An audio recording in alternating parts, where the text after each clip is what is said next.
Good evening or good afternoon, everyone.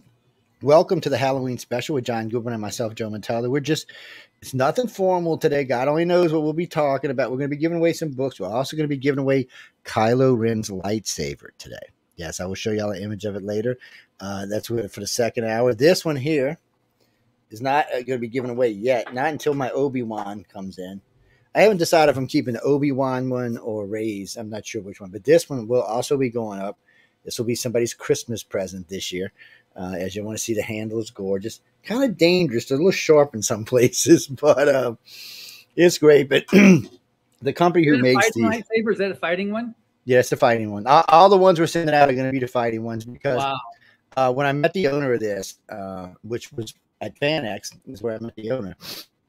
And since then, him and I have talked on the phone a few times. And what we're going to do is, I think there's 6 of them all together we're going to give away. I'm keeping 2, but not out of those 6. He's sending me Obi-Wan's, which I'm probably going to keep that just because it's Obi-Wan's. And then I don't know who else is I'm going to keep. I'm keeping Kylo Ren's we're giving away this week. We'll be giving away Luke Skywalker's Halloween weekend. During November, we're going to give away 2 more of them, and then 2 more just before Christmas. Just so we got enough time that we can mail them to you before Christmas. And as John just said, they all have, let me show you. So when you buy these, this one right here costs about $120 if you get it without the fighting. This whole thing is a fighting tip. So the reason why is because, believe it or not, they have lightsaber contests and people go battle themselves with lightsabers. Well, this one won't break on you. The one that it comes with is glass. If you smack somebody with it, it's going to break. And now you can replace them. There's a little, right down here, there's a little Allen screw that you can take out, and boom, you can take these off and put a different on. I don't know if you can change the light color. I didn't ask. Down here is where the batteries go. I will tell you a little secret about the batteries, especially if you have one with all the sound effects in it. If you put the batteries in the wrong way just one time, you fried the motherboard. So keep that in mind. Just a friendly warning to everybody. The guys are great with their warranties. I mean, the people have been fantastic over there. But in a little while, I'll put Kylo Ren's up on the screen so y'all can see it. And then whoever wins it, we'll ship it out directly from the manufacturer to y'all. So you'll get to do it. I got a case of books that John and I are going to give away over here. I'm not sure which year it is. So I'm going to have to look in them and see. And we'll also be giving around L. Ron Hubbard's Fear. So we're going to get, how many of those are we giving away? Well, I've got that. We have 28 books and 5 audio books. If they're not at your doorstep yet, they will be there. Okay. So we're giving away a lot of books. We're going to give away at least 1 lightsaber and at least 10 books today, no matter what. Just so y'all know. We might even double up and give y'all 2 and let y'all give 1, keep 1 for yourself and give 1 out for Christmas. A lot of books. I've been giving a lot of books away. Well, John sent me I got 150 from Barnes & Noble. I got 200 from John. I'm down to total 125 of those books. Now I haven't gone through and seen what is what yet, who's is who's yet, and then somebody asked me, where's it at? Oh man, where the hell is it? This one? No, it's not that one. Anywhere, somewhere on this mess of I call a shelf back here is a leatherback copy of Fear. And somebody actually asked me to auction it for one of the children's things the other day. Now, being that I'm mean like I am, I said no. I'm keeping it for myself, but I did give them something else to auction off. I gave them a hardback copy of Anne Rice's the Vampire Chronicles, the first one. So I think originally when I bought that book, it cost me $54. It's a decent sized book, and it is hardback. And so I sent them that because it's a collector's items now because it was in the first 500 books. So they're gonna auction it off. And it was in mint condition, so it's just one of those things. Big into getting people to read or listen. I know some of y'all are lazy and don't want to read like me, but you can listen now. You can watch too if you really want to, but you can listen now. Who said that? Wait, hold on. I got to move this comment box over because I don't know whose I'm looking at the moment. All right, let's move. Hey, there we go. All right, so Facebook's on one side, YouTube's on the other side, and everybody else is on the middle of the thing. Hey, Dave, what's up, man? We're giving away stuff today, Dave. It's the holidays. We're giving away good stuff. John just put up a copy of Fear. We're going to be giving that away in a few minutes. We're going to actually be giving away a lot of things. Probably next 30 minutes or so, I will put up the picture of Kylo Ren's lightsaber. We're going to be giving away. What do you mean, how much does it cost? I think if you wanted to buy it, it would be $400 or $500. Yeah. So the ones that make noise or $250. Now, if they're styled after a particular, person in Star Wars, then they cost more. And believe it or not, the more popular the individual is, the more costly the lightsaber is. Not my rules, guys. Sorry, I don't make the rules. I'm just here giving stuff away. And they got a big demand for it. I'll tell you what, there was only 2 of them at the FanX that I could find, and they were just bumper to bumper in there. At Dragon Con, I couldn't even get around one. There were so many people around them. Yeah, it's huge. It's just, they love these lightsabers, and trust me, there's dozens of people walking around with them. So that's why I went looking for this guy, and I'm glad I did, because I went looking for one to be part of the artwork back here. And then that's when him and I got to talk, and he said, well, I'll give you this one, and we could do some run stuff together, and I'll send you this and this for that. So it's actually going to end up sponsoring one of the shows. I forgot who he said it was going to be, but it's one of the paranormal shows. So they'll get a lightsaber too, whoever they are. Yes, whoever got sponsored will actually get one too. Well, we like to give back. We get a lot of stuff that comes in. We get a lot of artists that come on the network. Just recently, a publishing company got hold of me, and they're going to send us 400 books for the holidays. Wow. Because this is a bribe is what this is. So that we will let their, writers and authors come on the network and get as guests. Now, I don't do a lot of writers and authors. I do John and them and a few others, but unless it's related to a particular topic, like on the news show, we don't really do any authors. We're too busy, cutting the rest of the planet out. On the science, we do bring authors on the science, but they're generally people you're not going to hear, Michio Kaku, Neil deGrasse Tyson, Paul Levesque, Keynes, and stuff like that. A couple of Indian guys. I mean, some have got accents that even I have a hard time following. So that's, and that's not really books we're going to give away anyway. That's, there's not that big of a demand for that. But stuff like these, like recently I had given away, I gave away a case of 37 and a case of 38. When I say that, that's Right of the Futures. That is the anthology. That was book 37, which was year before last, and book 38 was this past year. Yeah. So I just gave a case of each one of them to the Harrison County Library, which they were much appreciated. They're going to send us a nice letter saying how much they appreciated it. They're going to do whatever they want with them, but I just gave them to them to do because they're going to put them in the library. But I thought you said they were going to put 3 and 3 in the library and give the 2 and 2 away to somebody else, one of the schools or something. So I'll let y'all know how that goes. But again, people, if you have books or you are an author and you want to get your book out there, this is the way to do it.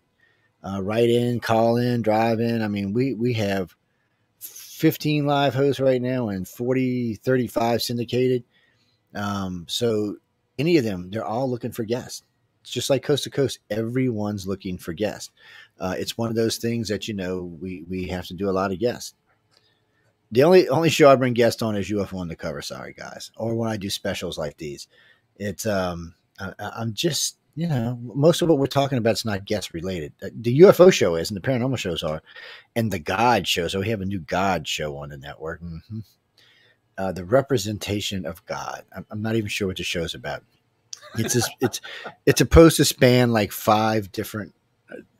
Well, they're supposed to span all the religions. So they're going to start off with the most popular religions and work their way down. So I imagine it's going to be like Catholic and then basic Christian and Muslim and Jews and then so on and so forth. Now, where this is going to end up going and how many people this is going to offend, we'll just have to wait and see. There are disclaimers on this website to protect my ass, but we'll have to wait and see where it goes. We are still looking for a couple of hosts on the network. There was a gentleman that contacted me about a show, and I lost his information. I wish if you're listening today, they used to do Threshold Radio on the network, and I lost it. It got blown out of my phone, so I haven't been able to get back in touch with him. But if you're still out there, give me a holler if you're listening today. We are looking for a female host for the Centralists. There's too many guys on that show, and they talk about too many guy topics. Bad. They're bad. They can't behave themselves. So we need a female on the show. And it's always good to have a female interpretation of politics, especially when you're doing central politics. It's just a better way of doing it. Somebody told me to hire Alex Jones. I like to fell off my chair. I was like, get out of here. Now, I did see that one of our competing stations, BBS Radio, has picked up Giuliano as a host. So Mayor Giuliano is now hosting a podcast. I have no idea what it's going to be about. I'm just letting y'all know that it's out there. To Carl Actually, Carl, BBS and I are not really competitors. I've been on their network a lot of times as a guest. He runs like 5 tiers or 6 tiers. I have no idea how he does it. He's amazing how many tiers of radio he runs. It's just, granted, each tier listenership is way different than the other one, but still he manages to get that many hosts out there. It's like having host and training for the #1 tier and things like that. Christopher, what do you mean? Oh, I'll let John answer that. So Christopher's writing in. Christopher, where are you writing in from? Ladies and gentlemen, when you write into us, please give me your location. I always like to know where someone's writing from. It's just one of those things that, where? Yeah, but Germany, I understand, but whatever that you wrote in there, I have no idea what that is. Where in Germany? Dusseldorf. Yeah. I don't know what that first word was. That was not do anyway. How you doing? What do you want to know? Oh, so you want to know what the book Fear is about? Okay, so I'll let John handle that. So I haven't read it yet. Right here, it's probably the first psychological thriller story ever written. It was originally published during the golden age of science fiction and fantasy. And so when Hubbard wrote this, it was up that point, thriller didn't really exist. It was horror, and they were mostly the slash and gash. And this one here, like I said, psychological thriller. And here's the little description we've got on it. Professor James Lowry didn't believe in spirits or witches or demons, not until a gentle spring evening when his hat disappeared and suddenly he couldn't remember the last 4 hours of his life. Now the quiet university town of Atworthy is changing, slightly at first and faster and more frighteningly each time he tries to remember. Lowry is pursued by a dark, secret evil that is turning his whole world against him while it whispers a warning from the shadows. If you find your hat, you'll find your 4 hours. If you find your 4 hours, then you will die. I've yet to find somebody who's been able to guess the ending of this story. Stephen King called it a classic tale of creeping, surreal menace and horror. This is one of the really, really good ones. Ray Bradbury wrote, "This is a true scare." And he actually took this story and wrote a screenplay version of which was acted. He wrote a letter to Hubbard saying that he really appreciated the story. He no longer has those tapes at the time when it was done, but he really appreciated the story. Robert Bloch, the guy that wrote Psycho, that made that movie Psycho, Fear is L. Ron Hubbard's finest work. And Isaac Asimov wrote, of all L. Ron Hubbard's stories, this is my favorite.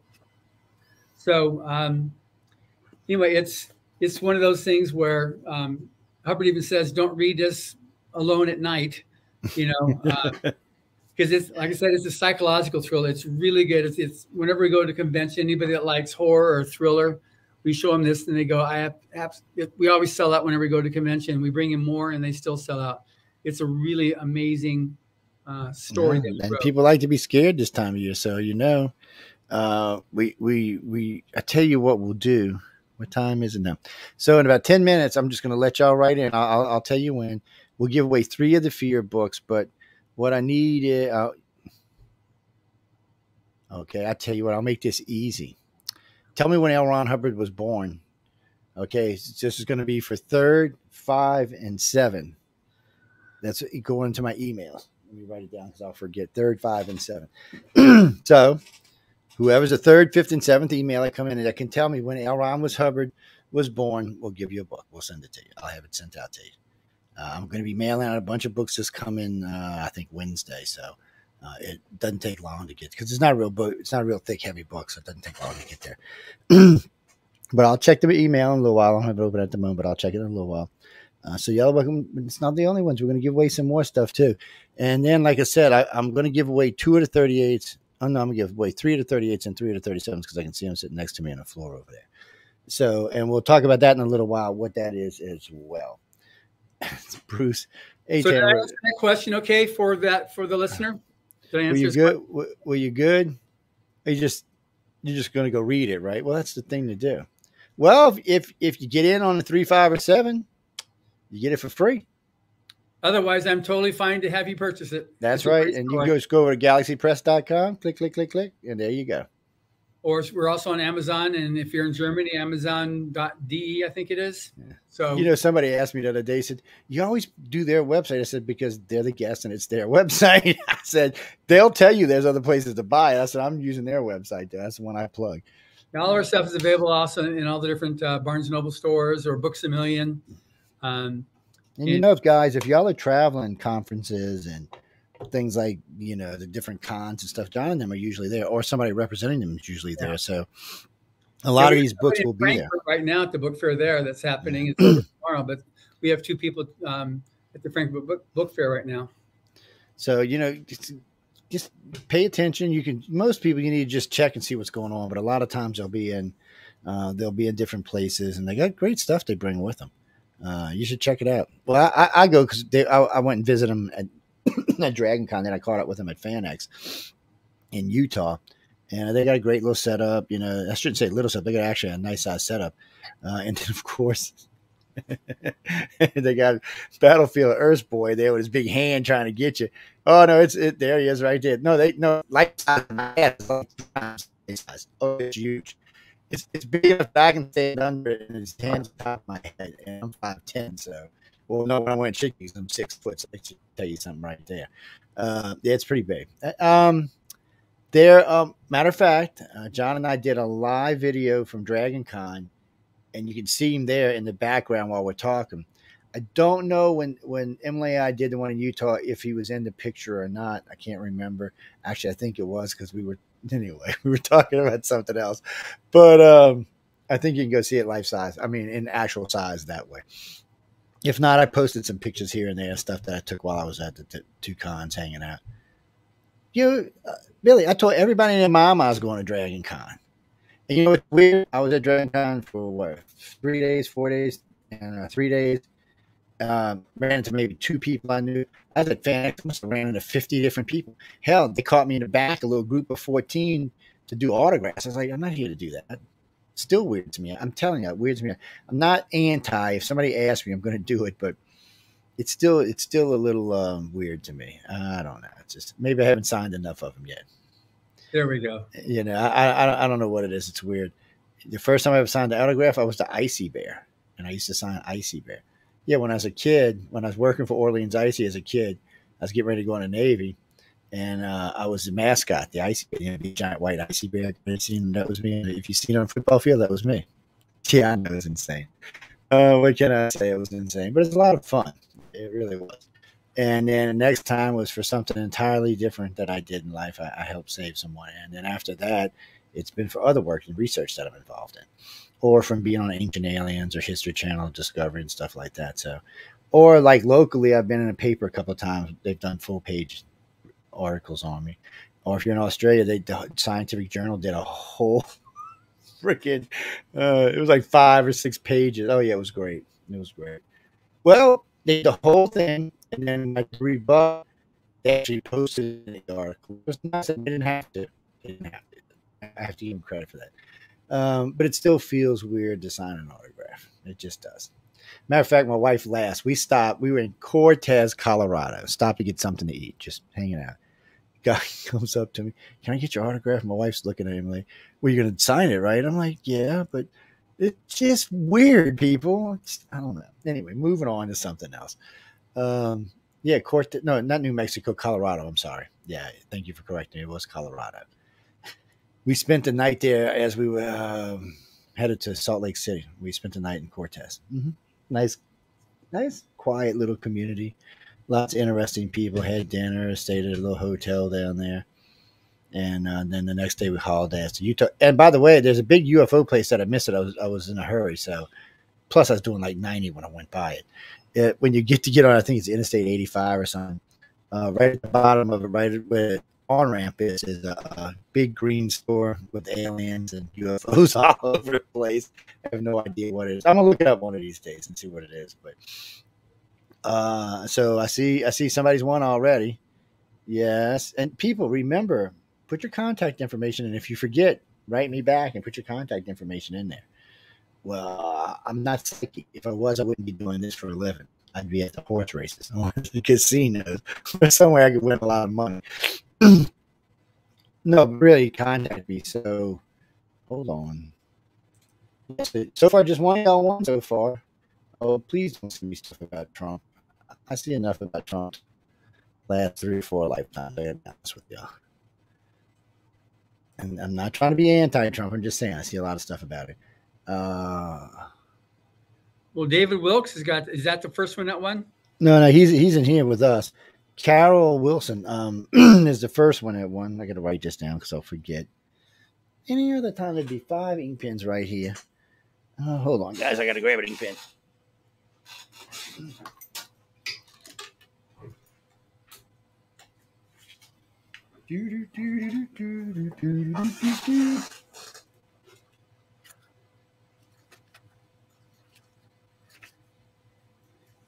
While he's looking for his pen, I'll read you. This is the author's note to Fear. He says, this author's note by L. Ron Hubbard. There is one thing which I wish the reader could keep in mind throughout, and that is, this story is wholly logical, for all that will appear to the contrary. It is not a very nice story, nor should it be read alone at midnight. For it is true that any man might have the following happen to him. Even you, today, might lose 4 hours from your life and follow then in the course of James Lowry. Let's see. Who is this? Marco Rustin. Rushton? I'll just copy it off my email. So Marco is from Spain. And I believe that's Madrid.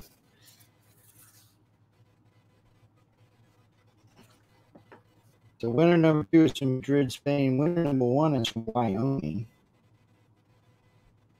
She hadn't put the town yet, but I'm sure she will in a minute. Haven't seen, what is it, 5? So I haven't seen 9 yet, so you're a little slow tonight, but if you're the 9th email, type it on in there. It's, I thought you said 357. Oh, I did say 357, didn't I? Or did I say 579? You sure? Anyway, I did. You're going to write it down to make sure that you didn't forget. But then, yes, Jimmy, I know I did that. So it's ICAR@cox.net. I know I was a dog, wasn't I? Didn't put the email out there. Hey, it's Halloween. Trick or treat, baby. Y'all should have figured it out. Oh, well, Dave, I didn't even see you write it in there. When did you? Well, no, that's not my email. That don't count. So, but we might get you one anyway, Dave, just because you're in the studio audience. We might get you one because you're in the studio audience. Yeah, so, he's already posted like 7 in here. So, Dave, if you really want one, write to my iCar email and tell me where you're at, and I'll have one sent to you. That way, I have your information in my email. So we still got one more on the first run. So y'all keep. Actually, no, it's kind of weird. My dad was born February. Was it February 14th, 1911? Really? That's interesting. On Valentine's Day. I had forgot about that. He's been. I know Kirby. He's been passed for a while now, but he died when I was 16. It's a long time ago. And it was just weird having someone from that particular generation raising you. It was a strange, because my mom was from the 50s and my dad was, he was part of the lost generation. So, just put it this way, they had thought about the world a whole different way than we did. It's all I can tell you. Yeah. It's hold on, guys. I'm gonna check my email again. For some reason, it closed just now. What do you mean? What are we doing for Halloween? Well, Don's in LA, and Emily's gonna make him go do something for sure. I don't know what I'm doing for Halloween. I already made up my mind. Emily Goodwin. That's who I was talking about. Whoever just sent that smart ass question. Who's Emily? Obviously, you've never listened to the network if you don't know who Emily is. I'm just saying. Or you never listened to my shows if you don't know who Emily is. She the boss. Hell yeah, she's the boss, man. John and I both scared of her. What are you talking about? And we both big guys. We still scared of her. No, I'm just kidding. She's a sweetie. I'm just kidding. In case y'all ever meet her, she's a sweetheart. I'm just teasing. I am, but we're not gonna put Cairo's lens thing up until after the top of the hour. So y'all still got a little ways yet. And I don't know what I'm doing for Halloween. I mean, I live in New Orleans. You know what I used to do in the old days? I used to go to the dungeon for All Hallows Eve. So we hit on All Hallows Eve. We hit the dungeon about 10 or 11 o'clock, and we'd usually stay until, I don't know, 7, 8, 9 a.m. And then we would leave there, and that's Halloween day, and we'd go right around the corner to Pat O'Brien's. and we go have breakfast at Prado's, and then hang out, have a couple more drinks, and then we usually go see some costume contest or whatever. And then later at night, we come back to our quarter and go costume, just watching all the different costume things. And then yeah, usually about 3 o'clock in the morning, I went and passed out because I hadn't been asleep in like 36 hours. Yeah, so I'm not that young anymore. Yeah, it's interesting. The dungeon's an interesting place, but I tell this to people all the time. I recommend the dungeon as a place to go, whatever age you are, because it doesn't really matter. But you can't be touchophobic.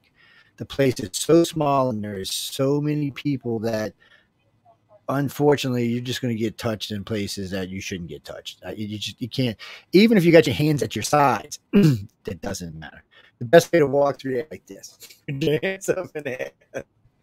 It's just the bar. So you got the bar with the bar stools, and between the bar stools and the wall is maybe 2 feet, and everybody's packed up there trying to get drinks. So you got maybe like 7 inches to try to squeeze. It's insane. And then when you get upstairs, the place is just great. I mean, it's a great place to hang out. It's a great place to drink, and it's a great place to do Halloween. You really do it well.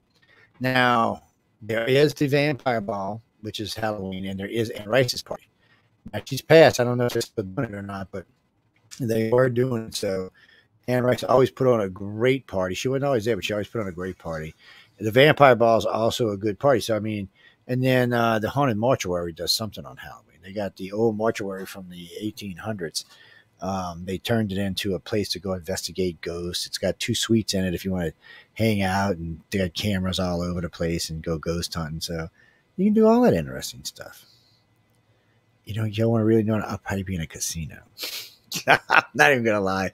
I'll probably be in a casino. I need some money, man. I haven't been working. I need to go double up on some money. Yeah, you know, it's luck. That's how it works. You're either lucky or not.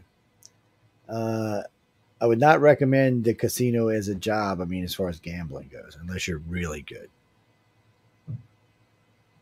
Jack, Kylo Ren is Han Solo's son. Yes, he's the evil guy in the new Star Wars. Right. Yes, but his grandfather is Darth Vader. There you go. Now you know who he is, and we will be giving that away in a little while. No, actually, let me see. Do I have them behind me? No, I got 31, 32, 33, 36, 30, 37 behind me. So 37 is one of the ones we're giving away today, but I have to get up to go get it. Maybe there's one. Let me see.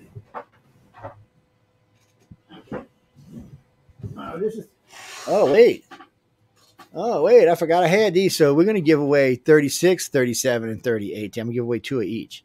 Wow. So here's 36. You know what, Betty? I know we're going to give away 3 of each book, but I'm going to send them to you in a set. I'm going to give you 36, 37, and 38. I just got to think of what I'm going to make you do for it. That'll be the second hour. So I'm serious. Each one of y'all, whoever, is going to be 3 sets we're going to give away. I got them sitting right here in front. I got plenty. So I'm going to give away. I forgot I had these, though. I'm going to give away 3 each. So whoever wins is going to get 36, 37, 38. 38 is this year's winners. Yes. A lot of good stories in it. I've read 38. I've read a good chunk of 37. I've read 30 and 31. There's just a lot of good stories in there. Actually, this would be great for Halloween. There's a lot of good, what I would consider Halloween stories in here. Paranormal. You mean sci-fi paranormal? No. John can probably address this better than me, but for the 5 books I've read, I don't find that much what I would consider science fiction in it, is in what I think science fiction is. Now, I've seen a lot of paranormal, a lot of fantasy, a lot of cross paranormal fantasy. I've seen a lot of that in the books. There's just a lot of really good stories, but you're looking for space science stories. I haven't seen that many of those. Not to say that there's not writers out there that do it. Go ahead, John. I'm sorry. Yeah, it does. We do have them where we have the science fiction and fantasy. There's a lot of fantasy right now, but there's there's one here in the current volume 38. It's called For the Federation by J.A. Becker. A genetically engineered assassin, concubine, and bodyguard has to unravel the entirety of her being to save her son. So that's definitely a science fiction. There's there's a there is a lot of fantasy stuff. There's also like here's one in this book here. Also, the professor was a thief by Ron Hubbard, and this is during the golden age when he wrote. This is like in the 30s, and at this point, one of the things he used to do was he'd take whatever genre was, and he'd like, because they had a bunch of like, these are the rules you have to write this genre. This is why Fear was so good, because he didn't follow the rules. He made a new set of rules, and it became a new subgenre. But this one here, the professor was a thief. Normally at that time, the mad scientist, evil professor blew things up. This guy did it differently. So Grant's Tube missing, Pennsylvania Station missing, the Empire State Building missing, New York City is disappearing piece by piece. So this one here, you've got, it is science. It is hard science that's being done. It's not space opera. So maybe if you're thinking of the hard science that takes you out into other galaxies and faster than light, the FTL type science fiction, space opera stuff, you see that sometimes here, but there's so many different types of science fiction that you'll get in here. But those are ones specifically in this volume here. There's so we cross all the different lines up because they're judges, different judges we have for the contest. Like Larry Niven, who's one of the judges, he's the one that wrote all the Ring World stuff. He's obviously very science fiction-y. But you got like Brandon Sanderson. He does both science fiction as well as fantasy. He's mostly known for his epic fantasy. We've got, let's see who else has, Kevin Anderson, who does all the stuff with Brian Herbert on Dune. That's all science fiction for sure. Orson Scott Card he did Ender's Game, which is very much science fiction, but he's also done a lot of religious fantasy. So you've got, we've got the full spectrum of authors there who write both sides of the coin there. Robert J. Sawyer, he's big time science fiction. He's very hardcore science fiction. So he knows his science very thoroughly. So these are the ones that choose who are the winners. So I have nothing to do. I have no say in who the winners are. So the judges decide who are the best new writers. So there is definitely science fiction, hard science fiction there, as well as the lighter science fiction. And then there's obviously the fantasy, epic fantasy. There's all types of things that it's just basically considered to be speculative fiction. And obviously when you got Halloween, you're talking fantasy. That's your headless horseman and Arabian Nights stuff. And so that's definitely the fantastical there. Okay. Oh, there it is. Present. It's I'm gonna show you in just a minute what 3 books I was talking about. I'm actually looking for something else at the moment. I don't want to share my entire screen. No, I don't want to do that either. Okay, let's put this on. Okay, whoa. Real quick. Here we go, guys. This is Kylo Ren's lightsaber. Now, if you notice, this is the one we're talking about right here. This is $458 if you went and bought this thing. Okay. Now we're going to give this away in the second hour, but wow. It's just, so 400. How do I sign up for it? Where do I enter? You can't. You're the host of the network, and Emily can't either because she's your wife. Tell Sarah she can write in. Okay, good. One moment. It's wait here. Let me see if you can get it. See, this is what it looks like without there it is. That's just a hilt. So that's just $75 for that. Oh, you can get his helmet right there. Well, there's different versions, see, and you can tell the different versions. See, this one's kind of cheesier looking. It's only 100. It's still $334. It's not cheesy. It's $334. My gosh. Yeah, it still looks a little cheesier compared to this one right here. But so these are all have the sound effects with them. It's like, and the who needs sound effects when we've got you? Yeah, well, that's true. I can do sound effects pretty good. I asked my dogs and my stepdaughter because I attack her in the middle of the night with my lightsaber. The other night, I made my wife knock on the door to get her to come out. I'm like, yes, I got you. I am not your father. You see, shit goes around in my house, people. What can I tell y'all? Yeah, I know I'm 60, but I'm still 12 at heart.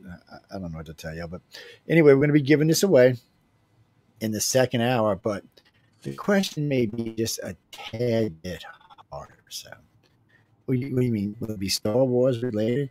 We could do something like Gene Roddenberry, but that kind of stuff is easy. You can go look it up online. So then it's just a matter of who's got the fastest finger. Oh, and no, it's going to be in the line. So it's going to be like right in number 50 or 65 or something like that, some oddball. Oh, yeah, you're going to have to time it to win this. But we're getting it. But anyway, we'll talk about that in a few minutes. So this is what we're giving away in the second hour, along with probably a couple more books of the fear. So let me see what do I have here. This is 36. There you go. Up, getting out in the front there so you can see it. It's a good, cool picture on it. That's 36. So you're gonna get that one. Let me put it down. Fix my damn headpiece. This is 37. Dun, dun, dun, dun, dun, dun, dun, dun, dun. So we went from 2 hot chicks to an elephant. I'm not sure what that symbolizes, but 36 and 37, because of the pandemic, we didn't have our awards event because everything was shut down. So it's the same artist doing the same. Oh, that's why. Okay, that explains it. One she was just starting. The other one's after she had then become the. Those are 2 phoenix birds that are with her. In the first book, they are just eggs, and then the second one they've fully hatched, and she's now the keeper of them. So that's what it is, because we're keeping it like that because we had our awards ceremony. You came to that one where it was both 36 and 37 simultaneous. So we had to make the books look similar so that we could do the that's the true. event. So it looked all the design for the event had to be consistent. So that's 36, 37, and 38. So you're gonna get all 3 of these mint condition. They've never been read. They're just coming straight out the box. No, these 3 are just belong to me. And eventually these will get given away too. But these are the ones that you see on my desk. I keep one of everything I get.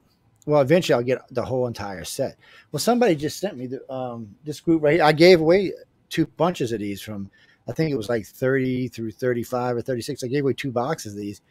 And then somebody gave me some to replenish the ones I gave away, my personal ones. So when you see them sitting back here, normally they're just for show. It's not something that's going to probably get given away. But there are other ones that will get given away. Now, when I run out of them, sometimes I give these away as well.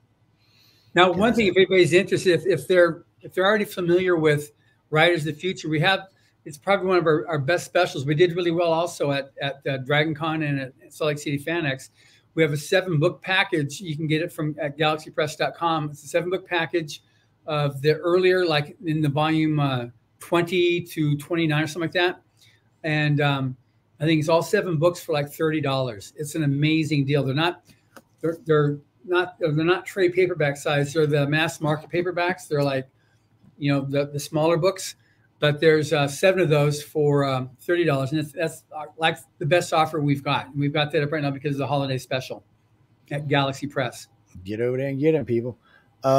Yes, we're gonna give away. Just calm down, people. We're getting there one thing at a time here. I'm telling you, y'all rambunctious. Well, I told you during the holidays, it always starts in October and it always runs until January. We give away stuff the entire 2.5 months, usually 3 months. We got lots of books to give away. We got, I think, 6 lightsabers to give away, and we have 2 watches we're giving away. Mm-hmm. 1 Rolex, yeah. We're getting the Rolex is given away to my wrist is where it's going. Get the hell out of here with that. We're giving away a Seiko. It's a Rolex. I know. We're giving away a Seiko. It's brand new out of the box. It's $850. It's a diver's version. It's a very nice watch, and I think it's about $850. No, you mean like this one? No, it doesn't look like this one. This is I forgot what they call it, chronograph or something like that. It's got the 3 dials on it. It does anyway. It just does different things. It gives you humidity and stuff like that. I have a personal diver's watch just to do it. I don't dive anymore, so it's dead, but I'm not giving it away. I like keeping my watches. And the other one, I forgot the name of it. It was shame on me. I'll find it. Well, it's not given away today, but I'll find it. It's a company. They do them online. The watch is about $1,000, and they're pretty famous company. For some reason, it's just eluding your brain. But it's unique looking watches. It's not a normal looking watch. They have different functionality about it. Now, I'm getting a new one. I don't know if I'm getting it before, probably this summer sometime. It depends on business. Well, I can't get in my savings no more. My savings is all earmarked for other stuff now, so I'm done spending money. Thanks to COVID, I spent a lot of money, but well, I can't remember the damn name of this company. The first time I approached them, I had seen them. It was like 3:00 in the morning, and I was clipping through the channels, and I seen one of them shopping channels. And I said, "Wow, this watch is weird looking." And they had like 8 or 9 different ones. So I wrote to them on an off chance that, "Hey, you might want to give a watch away." They wrote me back and said, "Sure." I told them what our listening audience was, and they said, "Sure, we'll give one away." I was like, "Works for me." Most companies are pretty good about wanting to give stuff away. Yeah, you mean a car or a truck? Nah, again, that's given away to me. What the hell are you talking about? Somebody gives us a truck, it's gonna be parked in my yard, man. Get the hell out of here with this shit. Y'all are insane. Oh, and we're gonna be giving away a set of security cameras. Well, I don't know what they are. They come with mics. You can talk to them. You can stare at them. I have one on the floor here, but I don't know where they are. And we have a doorbell camera that Amazon donated that we're giving away as well. Just stuff like that. I'm trying to get Best Buy to give us a TV or something to give away. Yeah. Hey, that's how you make. Unfortunately, in the real world, you want to show make a lot of money. You got to give away a lot. I mean, over the Ellen should cost that much. Both very wealthy these days. One thing I'm curious about, Joe, is we're talking to a lot of people about books and stuff. What people's favorite thriller or scary books are, because we're coming into Halloween. I'm just curious, because that could be an interesting thing, because I'm familiar with a lot of the books. I know you are too. Tell Sarah she can't be winning books from us now. Sarah Morris from British Columbia just won the Third Fear just now. It just so we got them 3. Let me mark these 3 as done. Let me write what books next to it so I don't forget. So yes, there we go. What? Wait, what? Oh, well, I'll have to get John, but I'll ask that. We'll give away the first set of 3 if you can tell me the year Dianetics, the year and the month Dianetics was published. I don't know. I'd have to go look it up online, so I'll have to rely on John for this. But Benign, how you say that? Benal, yes. Oh, I know a guy named Tim Benal with that same last name. I didn't even realize that. Well, y'all can all send me dates until I look it up or John tells me. I don't know. I have no idea when it was released. I know it was a long time ago is all I know. But I will give you a set away, yeah. Why? Do you know? Is that why you wrote me the question? No, you don't know. You just thought it would be a good one.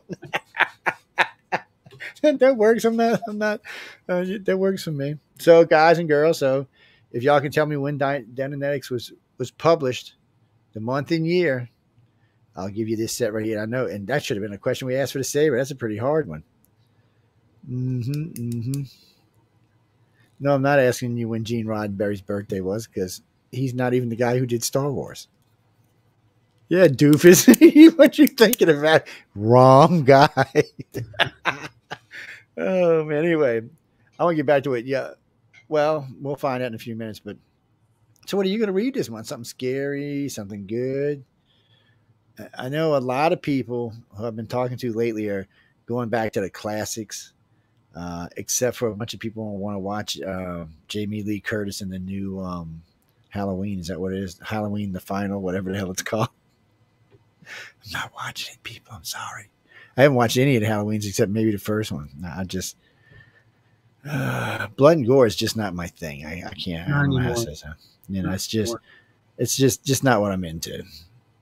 I'm into some sci-fi, but not as much. You know, to be frank about this, I guess because I'm getting older, really a lot of stuff I'm into these days is more factual based, realistic based. To be honest with you, if you want blood and gore, just go watch the Ukrainian war. I know I was going to say, just go watch TV. Yeah, I mean, yeah, you don't really need anything else anymore. I know it's a sad state. I'm not argue that, but it is true. So how many of y'all submitted answers? 25? I'll go look in a minute. I'll look it up in a minute. Fade to the asses. Oh, man. Halloween. Like I said, Halloween, I will probably be somewhere around here. I usually do a couple of nice pumpkins up. You can go look at my Facebook page. You know, I carve them out. Sometimes I haven't done traditional in a while, but usually I'll do some kind of, fancy thing with them. witches flying or a cat scratching. I don't know, whatever comes to heart. Or if somebody sends me one of those packets, I'll use those. And then I'll usually go out for a little while. But we have the casinos here, and when people hear the word casino, they think gambling. Well, yes, you can gamble at casinos, but casinos offer way more than gambling. First off, every casino on the coast has 3 to 5 restaurants in it, and they're good restaurants. They're not crappy ones. They got good food in there. They have movie theaters in them. They have operas in them. A lot of them have clubs in them, bars in them. All of them have bars in them, but some of them have dance clubs in them. A lot of them. So, in case y'all notice, if you're local, most of them this time of year have these big, huge 200-foot screens out of pools. Anyone can come sit and watch whatever they're playing. So for this whole month, they're just playing, horror movies and scary movies. But anybody can go sit out there and enjoy it. And if you want, so you don't have to drain your ears, they'll either give you a headset or you can stream it through your phone and listen on your phone while you're watching the movie. It's free. Casinos do a lot of stuff for free. They give a lot away. They do fireworks shows. Of course, you can always gamble when you're there, but there's so many other things to do. Plus, this tells you how slick casinos are. They have arcades for children. So while you're gambling or eating or doing whatever you want to do, you can drop your kid off at the arcade and let them spend $20, $30, $40 at the arcade while you're doing whatever you're out there doing. I think it probably started in Las Vegas with Circus. They were like, probably did. Yeah. And it's all in one now, and they got great rooms. They're getting kind of stupid with their prices lately too. I noticed. No, probably what I'll be honestly. Either that or I'll be on the road. Depends. I have been asked to speak on a couple places on Halloween. I haven't made up my mind if I'm gonna do it or not. I don't know. Just haven't been in the mood to be honest with you. If you're gonna do a lecture, you'd be in the mood for it. I don't know how to explain it, but I don't want to go do it half-ass is what I'm saying. If I'm going to do it, I want to do it right, or I'm not going to do it. And we are working on a couple other things. You mean for Thanksgiving? Wait, people, let's get through Halloween and worry about Thanksgiving later, okay? Didn't Canada already have Thanksgiving? Yeah, I'm pretty sure it just happened like 2 weeks ago, or not even that long. I think it was a week ago. Mm-hmm. Well, we're gearing up over here for the Day of the Dead. We've been asked because you're hopefully going to be here for the Christmas parade of the weekend of following Thanksgiving. But we were asked because of our involvement with the Christmas parade for Hollywood to help on the Long Beach Day of the Dead parade, Dia de los Muertos. And so we're doing a whole thing on that, helping prepare for that to because this is the first year they're doing it. But that's a major holiday, and it's for them, it's for the Latino community, mostly in Mexico, I think where it originally started. The Day of the Dead is a celebration of the lives of the past, family members and friends from who passed away, and so it's not like a sad, somber thing. It's basically a celebration. So that's maybe you've seen before where they paint their faces like skeletons type thing. They paint half, and it's a huge big deal. And so it's being broadcast on ABC 7 here in Los Angeles.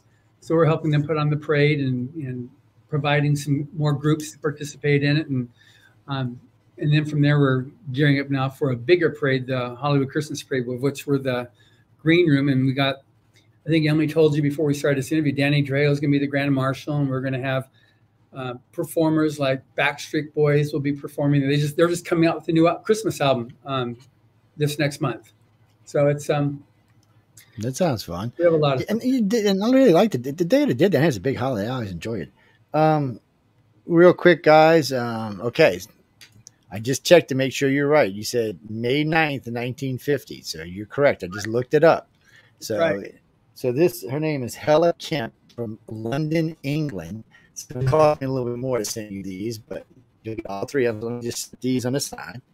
So I know these are given away. So we're going to give away 2 more sets of these before we leave today. And we're going to give away. But I'll make it really hard on y'all. If you want that lightsaber, you got to tell me the year and day my son was born.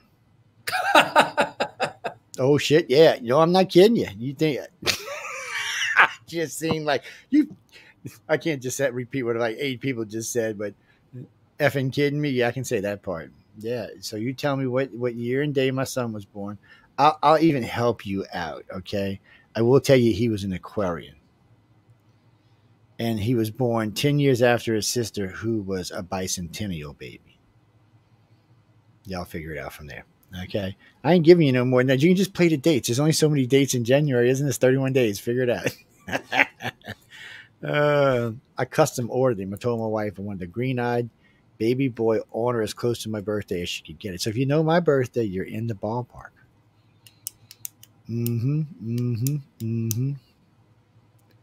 Mm-hmm. No, I was just teasing you. I wanted to know what the actor Kylo Ren when he was born. That's all I wanted to know. Oh, I know I'm a dirty dog. What can I say? But that's actual. I want to know the actor's name and the day and date he was born. The one who plays Kylo Ren. Whoever. No, it's not going to be the first. I never do the first person. I hate doing the first person. Yeah, no, you can resubmit. So if you think you're the first person, you can always resubmit. I don't really have a problem with that, but mhm. No, it's going to be person 31. You notice always you see me sit down and write these little numbers down and things so I can remember which number I said. Yes, Kylo Ren's name, when it was first and last name, and the day he was born, the day and date he was born. You got it? Okay. Number 31. Y'all can just go. I can just hear people. Y'all on that internet. You people, what did y'all do before the internet? I mean, really, how would y'all figure that you had to go to the library and stuff? Get on the phone. Oh man, I was watching 10 things that they did in the '80s that they don't have to do today, like getting themselves untangled from phone cords. I forgot all about phone cords, to be honest with you. And I remember being tangled in bitches several times. Come to think about it. Oh, we're not even going to go where a phone cord is. Come on now, shame on you. We're just not even going to go there. No. Who is Luke Skywalker? What planet are you from? You're not from this planet. Everybody knows who Luke Skywalker is. Even the Chinese know who Luke Skywalker is. Oh, Luke Skywalker. Yes, they know who he is. Well, figure it out. That's all I can tell you. Just like somebody asked me, this has been several years now, someone working at my office, he was young, who said, was Paul McCartney in any group before Wings?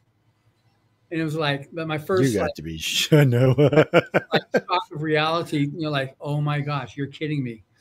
Have you ever heard of the Beatles? I don't know, maybe. And like, wow. Oh, and you just get stuff like that. You just kind of like, really, really, people, can you really be that dumb? You know what? People can be that dumb. Break the bad news, but they can actually be that dumb. It gets a little weird lately because I noticed ever since COVID, America itself, not just America, the whole planet for that matter, just seems to have gotten a little more stupid than they were before COVID. It's as polite as I can say it, people. I didn't want to be as rude, but it just seems like I hear some of the dumbest questions asked and some of the dumbest things pointed out. Like watching the guy try to fill his electric car with gasoline. Really? I was like, he said, well, it says it's alternative fuel. I'm like, I don't think it has gasoline in it. I was just like, flex energy is what it said. Yeah, it had two different types of connections. It was what it was, but what I own an electric car. The future books that you got given away here. We gave away 36, 37, 38. We're going to give away 2 more sets of those in a little while. We're going to give away another. We gave away 3 of the fear books. We'll probably give another one of those away too. What was it? Is it the same question that they're still sending the answers for to get the numbers? No. We're going to come up with a new question for the next set. Each set's going to have its own question because since it's 3 books, each one's going to have its own question. I'll look it up in a minute, guys. I have no idea when he was born. Was not. I ask these questions. I got to look them up myself. Don't be an ass. Whoever wrote that, don't. Mm-hmm. People, y'all can use. I see somebody because you're on YouTube, but you're using the messenger and not the station messenger. Use the station messenger because it's open in front of me. See, I can see Tamara and David in there easy. It's just easier that way. It's just easier that way. I only have to look one place. I thought about dressing up for Kylo Ren for Halloween and just going out and chopping people's heads off, but then I thought the police might get a little upset about it. So I decided maybe not. maybe we should try something else. Well, I tell you what, we won't do it today, but the next one we'll do who Kylo Ren's name is in Star Wars. Yeah. Well, Kylo Ren's his taken name, but it's not his given name. Oh, I'm not telling you. Get the hell out of here. It's well, people are lazy these days. So in the movie, in the Star Wars series, Kylo Ren is his name for being, basically an evil bastard. But that's not his real name. Well, think about it. Who's his daddy and who's his mama? People, yeah. Apparently, y'all aren't watching Star Wars. I just don't even know what to think about this crowd today. Han Solo is his dad. Okay, I mean, give me a break here. And Princess Leia is his mom. And y'all still don't know who the hell he is. I don't even know what to think about this bunch. Oh my God, y'all are on crack. I mean, really and truly, we got a bunch of crackheads hanging out with us today. Well, some of y'all are winning, but some of y'all, I'm just kind of wondering what the hell y'all are smoking or drinking or popping. What do you mean his romantic interest? He was in love with Rey. We're not here to talk about this. Come on, that is not a Star Wars thing. Just go on with yourself. I'm not looking anymore. All right, John, what do you want to talk about, man? Because I'm not looking at these crazy people anymore. So, what's your favorite Halloween book or movie? That's a good question. Saturday the 14th. Really? Yeah, it's totally goofy and totally stupid. You got, a matter of fact, you probably got to be on drugs to watch the damn thing. It's if y'all, oh, people, it's a goofy ass movie. That's all I can tell you. I remember I was in my early 20s, and we'd been out on like a 3-day party thing, and I remember coming home and watching this. I was like, well, this is just too stupid to be believed. But I like stupid stuff. If I don't have to think, it's a plus for me because my brain's always running on overtime anyway. It's even what's the scariest movie I've ever personally watched. The movie that scared me the most was freaking Jaws. Yeah, because I live in the deep south in the middle of the Gulf of Mexico. Yeah, I mean, literally, the Gulf is literally 85 feet from my back door. First time I seen Jaws, I was like, oh my God. And then after that, I was never scared about anything after that. I don't know. Jaws freaked me out too because I used to love swimming in the ocean. And then when I was in college, we'd go to the ocean because I went to Claremont College here in Southern California. And so we'd go at nighttime. And I remember after seeing the movie, I was out swimming with a bunch of friends who went at nighttime. And I went as far out and I was swimming there. Everybody else had gone in and were on the beach. And I was still out there swimming. And then I felt something across my leg. And it was seaweed, but nevertheless, I feel you there. It was Jaws. It was a shark, and I couldn't get to shore fast enough. And at that point, I lost the joy of being able to swimming in the ocean in night swimming because it was just that. Yeah, it kind of did it in for me for a while swimming at night. I was kind of, and the water's great down here. It's this time of year or summertime. It's 86 degrees. The water's great. It's warm. You can go out there and enjoy yourself and wander around. And but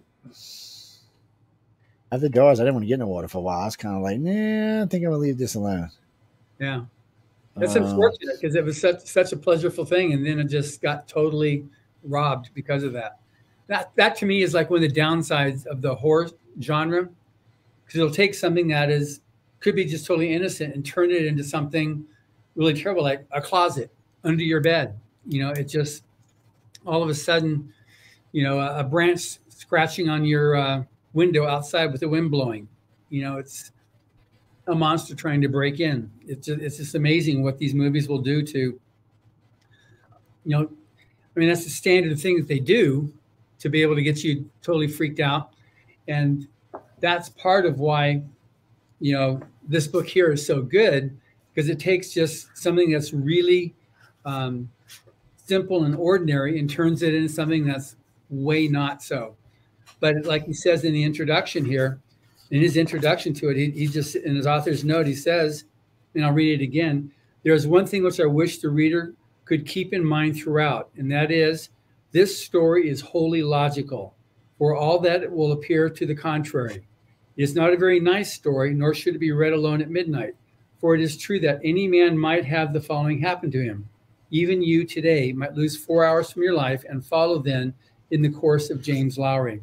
He's just he's a professor at a sleepy town college in New England, and this is a quote from James Lowry. Man has always known that his lot upon this earth is misery, and he has, until a split second ago in geological time, understood that there must be beings beyond his ken who take peculiar delight in torturing him. And that's the main character here, Professor James Lowry. Anyway, it's one of those. Sounds fun. You see, y'all should get out there and read it. You know, we used to do. We haven't done one in a while, mainly because we don't have anybody with good reading voices on the network right now. But I had Jim Mars do this one year. It's take a book like Fear and let someone read the book online. We used to do it at least once a year, but now, and you know, I got to thinking about it too because I stumbled across one of Jim's books earlier today. One of the featured stories we did on him.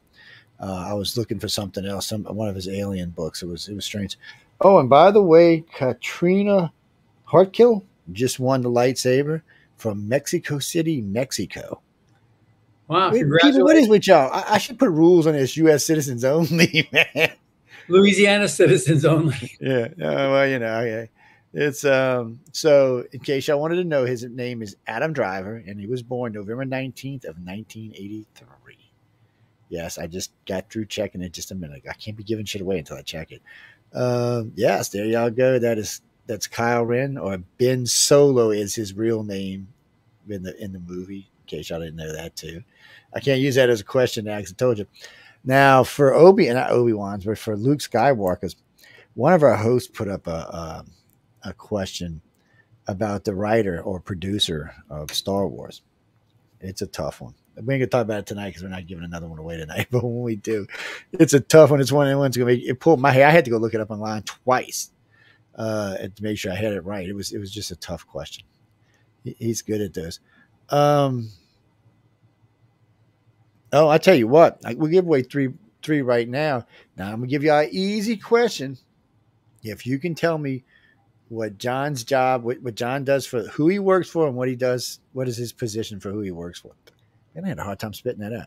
And I'll give y'all a 36, 37, 38 to the 10th, right? And see, I'm so used to callers that I'm used to saying caller, but to the 10th person who writes in, I will give y'all another set. But you got to tell me, what do you mean? Because his name's right there, John Goodwin. Give me a freaking break. His name's John Goodwin. Jesus Christ. Y'all making me cuss God. Quit it, people. Oh, man, that was too much. No, I don't want to know when he was born. That's not what I asked you. I asked you, what is his position and who does he work for? Yes. And don't send me a bunch of bullshit either. 10th person. Y'all go ahead. So wait a minute. While we're on this, we're moving on to another side. Emily doesn't try to practical joke you at home or nothing in the middle of the night. Come out with some like scary shit or something. You sure? You telling me the truth here? Yeah. No, she's my angel. She's if y'all don't know who I'm talking about Emily Goodwin. That's John's wife. If you want to know her position, it's just on an audio tape we just did, a videotape we just did. It's actually doing quite well, actually. Yeah, it's on your archive. You see the picture of her, so you see what she looks like. Well, it's doing good on YouTube. Actually, I think 500, 600, 700 plays on YouTube. I was shocked.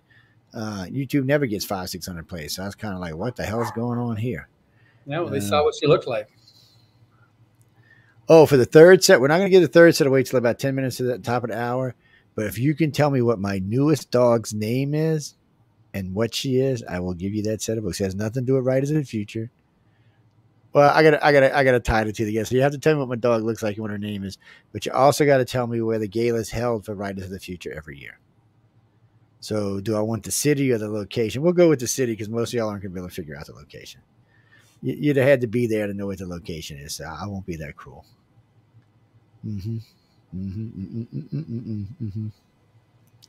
I'm still waiting on number 10 to write in.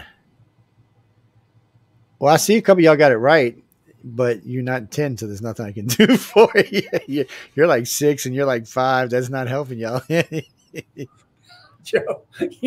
What do you mean, is he single? Did I just not tell you he was married? Did I just not talk about his wife just like 2 seconds ago? She will whoop your ass, girl. You better just calm on down with yourself. You know I'm married. Any reason to ask me that? Yes. Anybody who listens to this show knows I am. What do you mean? You can't even see our hands. What do you mean you can't see a wedding ring? Because you can't even see our hands. And I don't wear one, by the way. Look. Because I do construction for a living. It's suicide to wear it. I don't even wear my watch when I'm out on the job sites. Well, that's dangerous. It's very dangerous. I've hung my finger a couple of times when I used to wear my band when I was younger. There's a couple of times coming down ladders, I'll get like a burr on a ladder or something, and it'll catch it and want to fling you off the ladder 3 stories up. So I decided that there was better ways of doing this. Mm-hmm. Well, because if you know who I am, you know I'm married. And if you don't, oh, well, it doesn't really matter.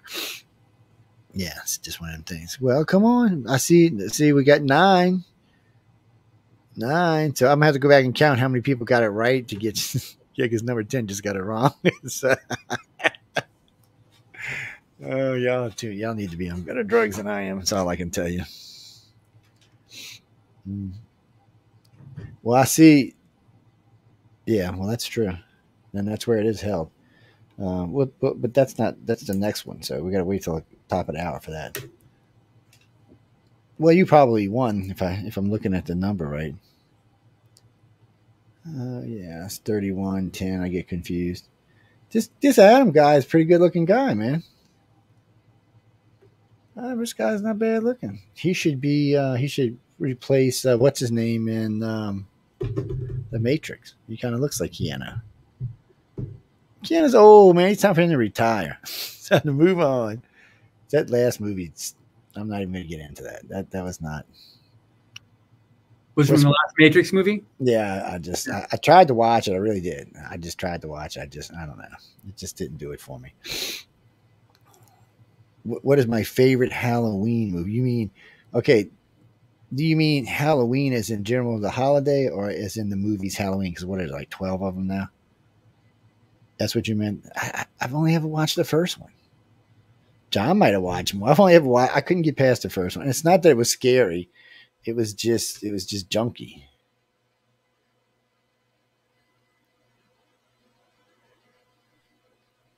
No. He got kicked. That's all. He's back. Yes, he's back. Yes, he is the president of Galaxy Press. Very good. Who was that? Oh, wait, I better write this down. New York, man. We got all over the freaking planet today. That's pretty cool. And just for a bit of background on that, on Galaxy Press, because I used to work at a publishing house called Bridge Publications that published all the fiction and nonfiction works of L. Ron Hubbard. In 2002, I was asked to start up a new publisher that just handled all the fiction, which was Galaxy Press. So in 2002 is when the Galaxy Press started, July 1st, actually. And so I've been the president of that since then. Bridge Publications continues to publish all the nonfiction works, the Dianetics and Scientology stuff. And I do the fiction stuff like Fear and Riders of the Future, which is like what Joe's been showing. And also, you've done a lot of giveaways of this book too, Joe, on Battlefield Earth. Yes, I have. Actually, I think I'm out. Somebody wrote to me about that the other day, and I said, right now I can't really say. I got so much stuff in my studio. I said there may be one hidden somewhere. I said, but as far as I know, I think I'm out of them. There may be one on my desk back here, but if it's the last one, people, I'm keeping it. Well, you got one of those pictures behind you. You've got of the cover art for Battlefield Earth, which was a painting done by Frank Frazetta. Oh, I don't know if y'all can see that from here. Hold on, let's turn this a little bit. There you go. Y'all can see it. Yeah, that's Man the Endangered Species. That's a signed. Frazetta signed that lithograph there, and that's the painting that became the cover for this book. And it's a great painting. It's hard to see it because of the way I'm sitting. There's too much light in here, but it's a really good picture. And I was in Florida earlier this year for the opening of the museum that his home, which is in Boca Grande, Florida. We went there. Emily and I went there for the grand opening of the museum there because they converted his home, which is where he lived, and that's where he passed away. And they had like 30 of his original paintings there. Just amazing, just seeing what he did there. But no, that's amazing. That was Myra Harris that won, by the way, from New York, New York. Oh, good. Hey, Myra. Man, what is this? No guys listening today? Have we had any guys even win? Carol, Marco, Sarah, Helena, Katerina. No. Marco's a female? I don't think. I think it's a female. I think I'm just saying the name wrong. I get it. Maybe not. If it is, it's one. So, well, we got one more set we're giving away, and I think somebody already won that. But yes, well, I will tell you this because at least enough people have written in. Lola is her name, and she is a little black chihuahua. She's the queen bitch of the house. Writers of the Future. It's hell. No, it's not New York. You got that wrong. A couple of y'all got that wrong. It's not New York. No, it's not Miami either. Y'all got that wrong because John just said Miami. See, I just jumped on them. Well, I'll tell you this much. John, well, I can't tell you where he lives because y'all might want to go mug him or something. But I'll tell you it's on the West Coast. How's that? That narrows it down. Yes. Well, it's California. Well, no, I need more than the state now. Come on. Let's not be stupid. I'll tell you y'all having a hard time with this. Look it up. Well, we're going to be featuring the gala in November and December. That would have told you where it was at, but that won't be coming on until then. But Joshua catches a lot of good stuff in there, a lot of fun stuff going on in there. Both years are fun. Matter of fact, I just played last year, not last year's, but the year before last, the other day. But we're going to be playing last year's. It'll come on 3 or 4 times before. Well, they have another one. They've already finished for the winners for this year. So they're setting up for the gala for next year, which is sometime in April. Yeah, April 28th. And yeah. Well, no, you can still submit. Whoever wrote that, you can always submit. You can submit 4 times a year for each edition. Yeah, we're now into year number 40. We just started the first quarter for year number 40. What goes from October 1st to December 31st, and so you can submit now. And as we actually haven't talked about it in this particular episode. No, we haven't. It's the contest is free to enter. It's open to amateur writers or artists, illustrators. It's speculative fiction. It's short fiction up to 17,000 words, and for illustration, it's 3 pieces of art that you submit. We have a portal at writersofthefuture.com where you can upload your story or your art. You maintain all the rights to your works. The contest will take off your name and assign a number to it. So all the judges see is your story and a number, or your art and a number. And that's how they do the judging off of that. So it's strictly a meritocracy. So if you win or become an honorable mention or a finalist, it's because of the quality of your story and nothing else. It has nothing to do with your age, nationality, ethnic, sex, anything like that. Strictly based upon the quality of your writing. That's why I have winners from usually 5 to 8 different countries a year. I just on the phone 2 days ago with a winner that'll be published in volume 39 in UK, and we drilled on how to do a radio show because we do drilling when Joe's actually helped on this when people come there. We do the last day of the workshop. We drill on how to do media. Yeah, how to deal with us crazy asses. Boy. John Stein just won the last set for the day. From Hartford, Connecticut. Hey, up there in Connecticut. I don't think we've ever had a winner from Connecticut. Well, I'm glad to see some freaking people in the U.S. finally won. But what I was getting ready to say, I didn't want to interrupt John when he's saying it. Remember, he just told you there's a winner from UK. Tonight, we've got a lot of listeners around the world, as we can see, several different countries on this list. All of y'all submit. Yes. No, you don't have to pay for your airfare. They're going to pay for you to fly your ass up there. Right. They're going to put you in a hotel room. They're going to pay for you. Now, they don't pay for you to eat and stuff like that because some of y'all are pretty big hogs. So, no, I'm just teasing. A really nice hotel. This year's probably the Lowe's Hotel in Hollywood. Last year it was at the Roosevelt, but the Lowe's Hotel is a really nice hotel. It's very close. It's about a block and a half away from us, but it's you're there with all the judges. So the judges who are coming there, we got Larry Nevin. If any of you are like really into meeting your your idols, your icons, and they're going to be there. They're the judges, and they stay there in the same hotel you are. Yeah, And Larry's interesting. Before I let you go, and I gotta say this, Larry's interesting because the first year I met Larry, he was like, "Who is this guy following me?" I'm telling you, this guy thought I was like an axe murderer. So I'm just telling y'all, I was trying to get an interview with the guy, and he's like, "Man," and then last year, him and I were tight. We were walking around together. We hung out at the gala all day. I was like, I have no idea what the difference was. Maybe I don't know what it was, but or maybe it's because Joni hooked us up. No, not Joni, Jody hooked us up. He said, "Joe, keep an eye on him for the rest of while you're here." I'm like, "Okay, sounds good to me." And after that, him and I hit it off. We had a blast. And he's an interesting character in itself. But I was talking to him in a non-context version, just talking to him about him and who he was, versus doing an interview, which is different. Because people tell you different things. Because it was a non-interview form. I never did write it up because I figured, one of these days I'll get a real interview with him. But it's one of them things. He's an interesting character, guys. Check him out if you don't know who he is. A lot of famous works. But again, anybody you hear John mention, if you don't know who they are, go check them out because you'll be surprised at some of their works. And I haven't made up my mind which ones I like better yet, the writers or the illustrators. I'm flip-flopping on this one. Yeah. They're just, there's interesting characters. I mean, there really is. There's just the judges are great. I have a blast talking to the judges. And I got to tell y'all, I haven't had a judge beat down a question or avoid a question yet. Nothing. I mean, I've asked them questions too that are, I would consider I wouldn't say hostile, but not in the line of being a nice person question.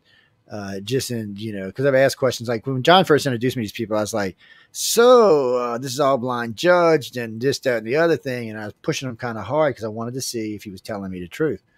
And the judges they're very approachable. And so far they've been very honest. Everything I've asked, they've answered without any qualms whatsoever. Some of them even gave me far more information than I needed, to be honest with you. I thought I was talking to myself there a couple of times. Well, these guys here would be the first ones to bow out if there was any duplicity on the part of the I agree. I would agree. And whether they're authors, illustrators, it doesn't really matter. I mean, the illustrator crowd, they're very different. And what I mean by that, for the winners, the illustrators are much more withdrawn than the writers are. The writers are just way more open and way more chatty than the illustrators are. Now, I will say this about the illustrators. Once you get them in a chair and get them talking, they tend to loosen up some. Now, let's go to the judges. Okay, we get to the judges. The illustrators are much more chatty than the writers are. Like Echo Chernick and Tom. Echo and Tom and Larry oh man, look, they're great. I mean, they're just a blast to hang out with, and they're a blast to talk to them. But Larry Elmore, the guy you're talking about, he's the guy he's the creator of the artwork for Dungeons and Dragons. So he's like amazing what his history is with respect to fantasy art. And people, y'all should check them all out. They all have contributed some way. Like if you see a lot of those tunes and all on like in the NBA or the NFL, Tom does a lot of that. I've seen a lot of his work, and Echo does just a lot of fantasy stuff. She does a lot of commercial stuff too, but they're just all fabulous artists. They really, really are. They do great work, and they all make good livings. And you should really get to know who these people are. Again, but they're a little more chatty than the authors are. But, when you get to know the authors, first year I met the authors, they didn't want to talk to me. They didn't know who the hell I was. They're like, who's this guy bugging us and asking us questions? And this year, when I got them to sit down in a chair long enough to get an interview, they got very chatty, which was very nice because I really wanted to know who they were. I wanted to know what they did, how they got into this, what drove them to get into this. Why did they give up all this time? Because one of the things I've learned about whether they're writers or illustrators, I've watched these judges go out of their way to help these people. Now, remember, they're not really getting anything in return other than maybe getting some artwork done for them or maybe getting a story here too. They don't have to do this. A lot of people already want to be associated with these people, but yet they take the time to do it. Now, in the 2 years I've gone out there, I can tell you at least a half a dozen or more people have either gotten jobs with these people or doing some kind of work for them, some kind of freelance work for them. So they don't have to do this. They can use anybody. They don't have to use somebody who just won. They could go out and find somebody who's been doing this for a career. But that's not what they do. They give them the shot to prove themselves. And again, they don't have to. It's one of the things I really think I like the most about them is they really do put their money where their mouth is. And let's can you help us with this? Can you write here? Can we help you with this? Can we help you to get this published? Can we help you to get this done? And I notice they have no problems giving, how can I say this, stern advice. And what I mean by this, and I'm not talking about mean advice. I mean stern advice like, okay, this is really good, but if you add this, this, and this, and you put it like this, this, and this, it'll be much better. Okay, so they're being pointed to the individual. They're not him hawing around saying, "Oh, it's so great, so great, so great. That's great." They're showing them, yes, it's great, but it can be greater. And I like that. It's the only reason I made it in construction, the reason I made it in radio, because people aren't, the people around me aren't scared to tell me stuff when I'm doing stupid stuff or ignorant stuff or stuff I shouldn't be doing. It's just nice to have a support group around like that. And in this case, they're there. They're willing to help everybody out.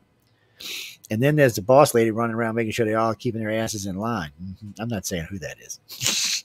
I'm not saying no names. No, I ain't using no names today. There could be several women that work there, actually. The whole crew is great. I mean, everybody I've met over there is really good people. And everybody's doing their job. And it's because everybody does their job that it goes on. So I know shit goes wrong in the background because I've done events myself. But the point is doing an event, even though shit's going wrong in the background, that you never notice it from the front. And they present, the gala is fabulous, but everything they're doing along the way is fabulous. And my favorite thing of all of this is watching these writers have to do this thing in 24 hours.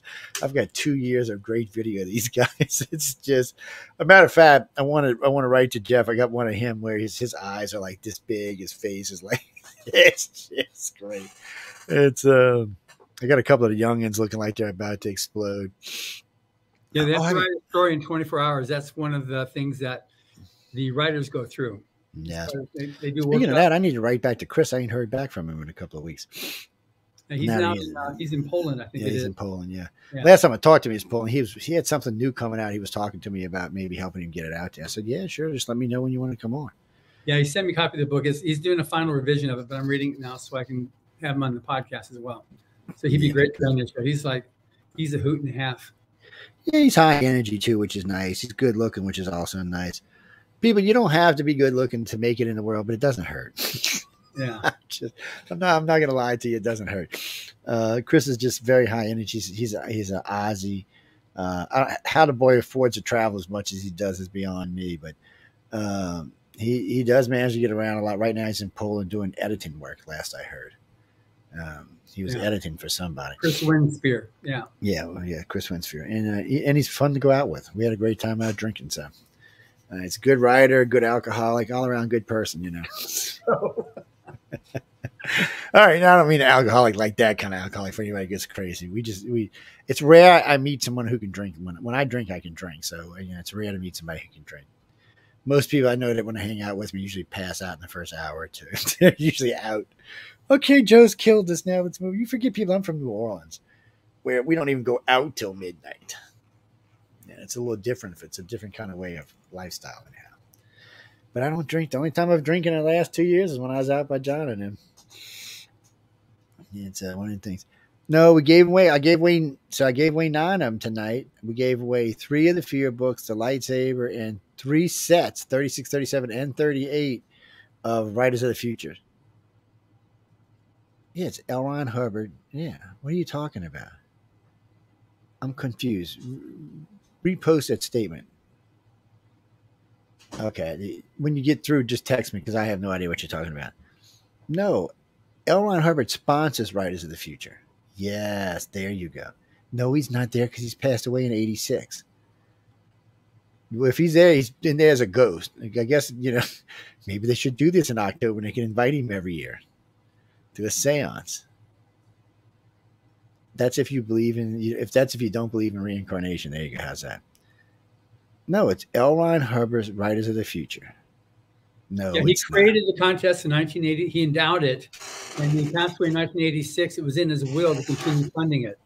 So he remains one of the best paid authors in the world, and he continues to fund this contest. He flies all the winners out. He pays for the hotel. He pays for the annual contest. That's why people who enter the contest don't have to pay anything, because he covers all the costs of the administration and the whole thing there. So it's just what he wants to do.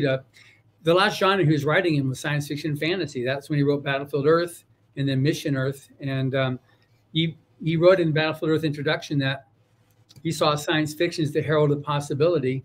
And so he's like paying homage to that genre so that people can continue to I'll postulate. tell you this, guys. He's got a lot of good writings. And, you know, I got my pad back now, so I've been reading again. And we're not even going to get into that, people, if anybody asks. But John and them actually, they had a pad sent to me from a friend of theirs. And I'd been using it for a while before it disappeared mysteriously. And now it mysteriously came back. But anyway, enough about that. There's a lot of stories in there.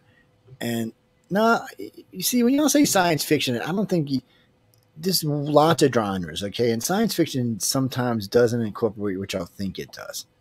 But regardless, when you're reading through his books, some kind of have a Western tone to them, some kind of a fantasy tone to them, some kind of have a futuristic tone to them.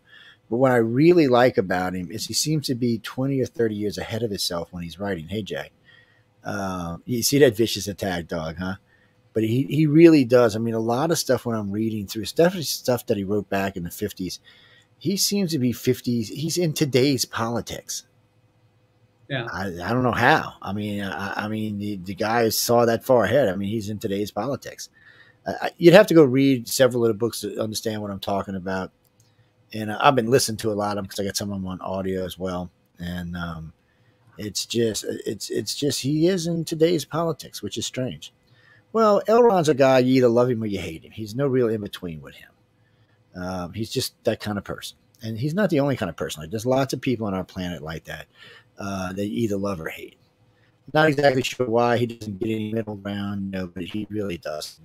When I talk to people about Elrond, I either get the response, frickin', he was a great writer, he was this, he was that, he was this, or I get, oh my God, he's this, that, the other thing. So, and most of them people I ignore because they haven't really read anything.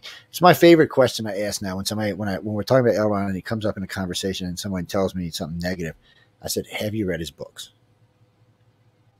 And I get this silent pause. I said, so you haven't read his books? I said, I'm not even talking about anything. I said, have you read any of his fantasy books? Have you read any of his science fiction books? Have you read any of his books, period? I said, because you're judging an individual without actually reading their works is not a real way to judge somebody. I said, if you're judging somebody from the local news you've seen 30 years ago, that's just a waste of time. I said, all I can tell you is I have one opinion of Elrond. I met John. I started reading about him, and I have another opinion now. All I can tell you is take the time to read and learn who the man is. That's all I can tell you. There's nothing else I can tell you that's going to convince you. So the best thing I can tell you is to read yourself. I've read 6 or 7 of his books that are just him. I've read some of his writings, some of his, I don't want to call them quotes so much, and then I've seen some newsreels from back in the day, way back in the day. And he's just not who I thought he was, because my opinion came from ABC, NBC, and CBS News. So once I got to actually read and see who the man was, and it's very interesting when you read about Elrond, because if you go back 40s and 50s, the ABC, NBC, and CBS loved him. It wasn't until right after the 50s that they actually turned, and there was no real reason. They just did. I mean, there was a reason, but we're not going to get into that today. But right. So best thing I can tell you. If you have a great show at some point down the road, I could get somebody to be in there to have that discussion with you too. Yeah, we'll get into it, and we'll get into it one of these days in the future. But yeah, I mean, guys, all I can tell you, if you really want to know who he is, read about him. First off, start just reading his books. Not about him per se, just read how he writes, because he actually puts a lot of himself into these books. Yeah, I didn't realize until I went back and read some of the other stuff that John had sent me, but he actually does put a lot of stuff in. All I can tell you is don't judge him by this, don't judge him by that. Judge him by his own works. It's a bad way to judge him. And then I think you really find out that he wasn't quite whatever you think he was. And that's all I can tell you. Well, for me, like I said, when I meet people, they either really like him and think he's a great artist and did a lot of good for mankind, or they don't. And that's why I always ask when they say they don't, have you ever read his works? Do you know anything about him? You know, I'm a researcher at heart, people. You don't ask hard questions about stuff. So, you know, most of the time, I just heard this. That's what I heard you were a moron. Is that true? And they're like, well, no. I said, well, then how do you know that you've been told is true? People, that's like something that came up with COVID the other day with somebody invented a COVID that's going to kill 80% of us. And then the other agency came out and said, that's not true. Well, how do you know it's not true? You're just saying it. You can't prove it. So point being, just go out, read, and find out who he is. That's all I can tell you. I can tell you this much. Everybody I've talked to who's in the publishing fields, considering pretty good guy, because everybody who wins there automatically gets a leg up. So I mean, if they didn't like him, or if they didn't think it was worth it, they wouldn't get a leg up when they won the award, but they do. Matter of fact, I was talking with what's his name, Jesse Johnson from Borders, on the Borders from Barnes and Nobles a while back, and we got to talking about it. He said, I've read all of his works. I consider him to be brilliant, and but see, this is a well-read individual, and he thinks just the fact that you got invited to win it, Writers of the Future, is enough to get you published with publishing houses. That's pretty serious since this guy does for a living. You know, it's just a strange thing. Again, he does sponsor it. He is dead. For whoever said earlier he was alive, he does sponsor it at Writers of the Future. And let me tell you what, it makes a difference in every one of these people's lives. It took me a year to break saying kids, because they're not kids. A lot of these people are in their middle ages. Some are older, some are younger. I know one year the youngest was 17, the oldest was almost 70. The following year was pretty close to the same. I mean, that's a big range. I noticed a lot of the people I had talked to were like in their mid 30s or early 40s, had submitted 10, 12, 14, 15 times. And when I say that, don't get discouraged, because 14 times is only, what, 3.5 years, right? Yeah. So, because the first time somebody told me it took them 38 times, I was like, damn, 38 years. But then I realized it's not 38 years. It's 38 times. That's a little bit, you can submit 4 times a year, ladies and gentlemen. That's all I can tell you. Yeah, you go over to writersofthefutures.com. I know all these addresses, but writersofthefutures.com, you can submit, you can take the course, you can do the whole 9 yards. And no, Christopher, Emily does not teach the course. You're a pervert. You know that? I'm going to smack you when we get offline. No, she doesn't. Look, I don't have to defend her. She will kick your little scrawny ass. I'm telling you how it is. And if she don't, one of us two will, so you better watch it. You're not going to win anyway. I've read your writing. Go ahead, submit it. No, I want you to submit it, please. You might get lucky. All I can tell you, submit it. If I tell this to everybody I know who has any even latent writing ability or artistic ability, submit, and keep submitting till you win, because you might win sooner or later. No, John's not a judge. Y'all should wish John was a judge. He'd probably be easy on you people. He's not a judge. Emily's not a judge either. We talked to the pro writers are the judges. Yeah, we talked about a few of the judges earlier, and in a show in the future. Matter of fact, sometime maybe in January, I'll have John on, or February, before this year's event, and we will go over all the judges for you. We'll go all the present judges, and we'll even do some of the past judges. Well, because there's some big names in there that contribute a lot. Yeah. I mean, there's a lot of big movies. Frank Herbert, the guy that wrote Dune, he was a judge. Yeah. Anne McCaffrey, all the Dragon writers. And the guy who wrote the new Dune was over there visiting last year. Yeah. Gotta talk to that way, but still. And then Tim Powers is there, it's Caribbean, the Pirates of the Caribbean movie, yeah. I just, these are, and that's like when Tim and Jody get together. First off, they're enjoying themselves. I'm enjoying watching them because they're enjoying themselves. And there's no pressure on me because I'm there for press. I'm learning a lot. And, but I'm there for press, but I'm watching these people that are in the room with them, these 12 individuals that are in there, and they're learning and they're asking questions. But better than that, Tim and Jody take their time and they will go out there and talk to each individual about their story, about what they can do to make it better. When they do the 20-hour, 4-hour story, they tell them, they've done, how they can improve. I mean, they really want to see these people be successful. And for what? To create competition for themselves? They just want to see people be. Well, I was sick. This dog will bite your freaking toe off, buddy. Don't even mess with me. She's a killer. Lola, you're supposed to look the other way. She's wrong. This dog. All right. Dog is fading away. She's not a killer. I'm sorry. She howls every once in a while, that she is. Francesca, where are you writing in from? Francesca. Barcelona.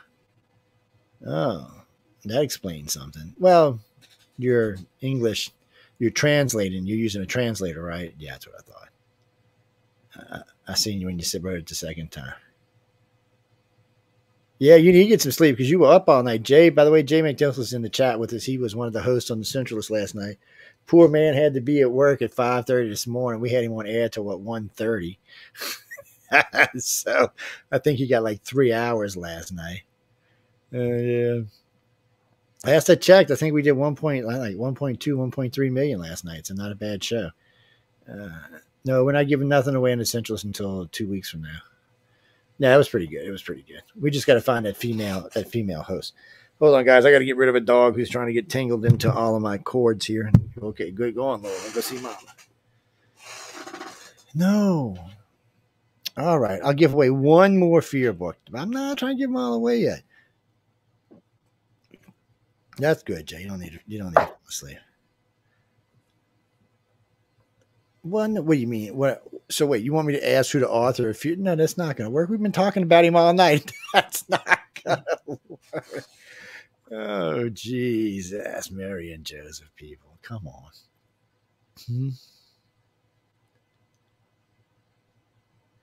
Well, no, because we talked about that earlier. I would have asked you when he was born, but we already talked about 1911. Yeah, we talked about it earlier in the show, and I just told you all a while ago when he died. So that's not going to work. Well, you want me to get tough? Okay. So Elron served in the Navy. Yes, he did during the war, and he served on 2 different ships. Do you know what they are? You said you want me to get tough. Go look for him. You're not even going to find him. You did all night looking for these things. I'll ask y'all an easier question, good Lord.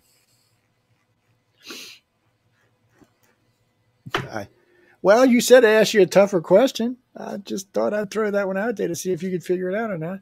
I'm figuring given enough time, you could. But for the 9th person who for the 19th person, let me write this down. You know, I'm on this higher number tonight thing for some reason.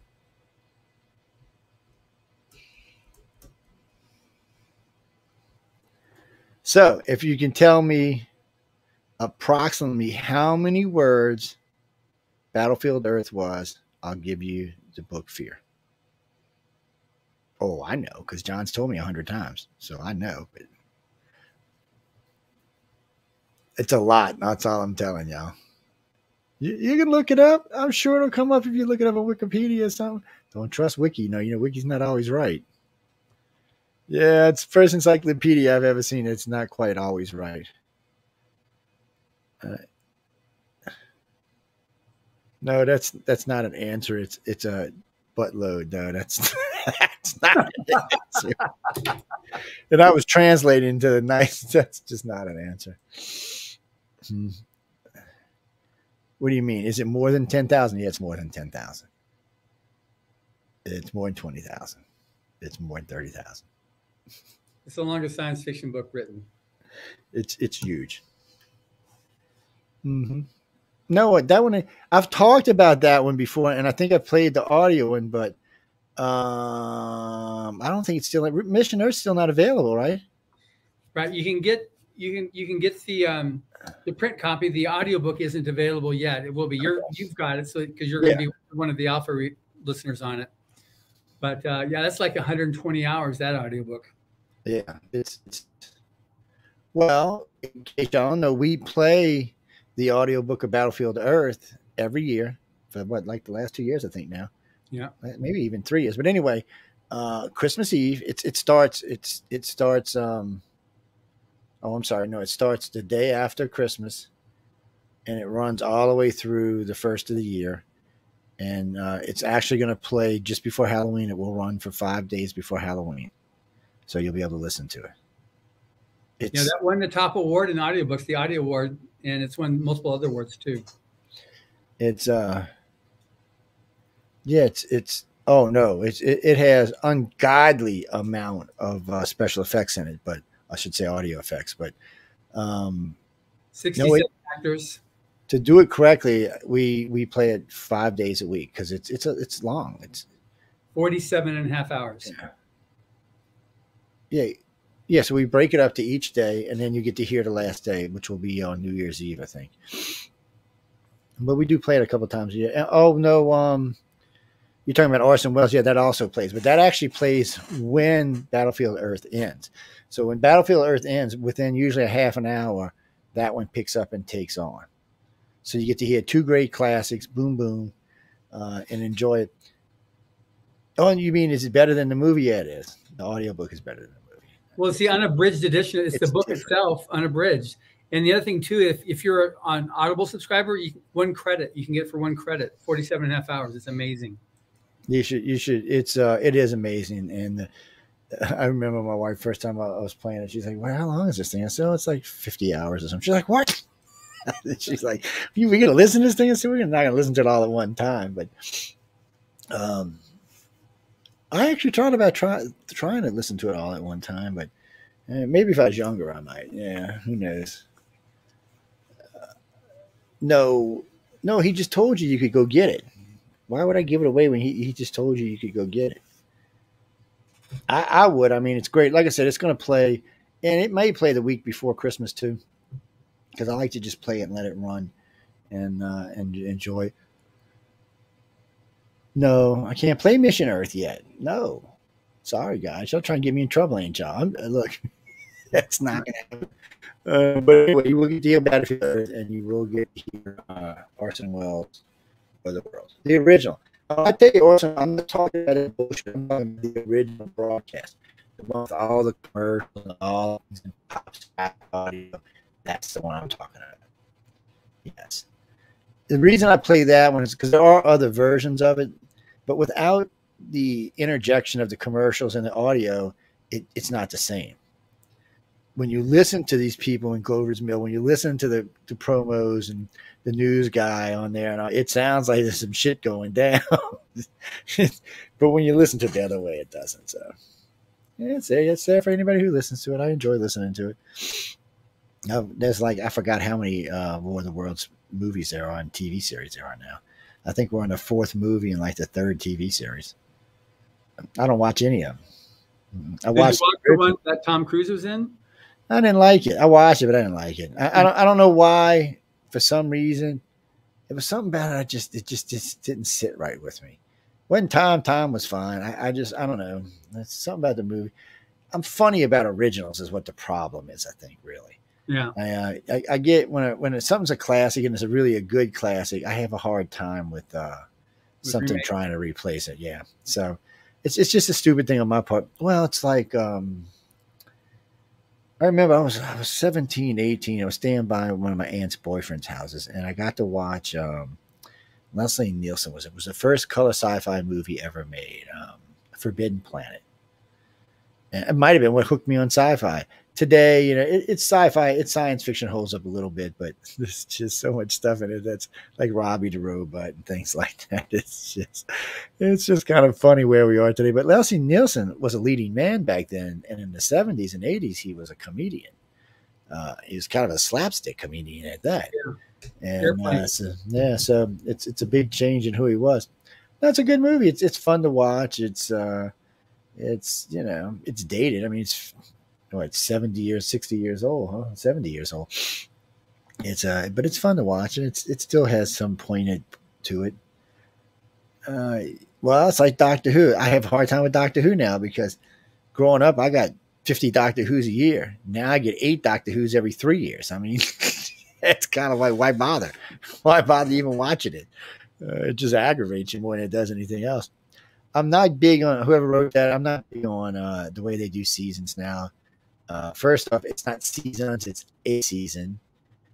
and usually 10 or 12 episodes. That's it for the year. So they might as well just say you're a monthly episode and stop calling it a season, because it's not.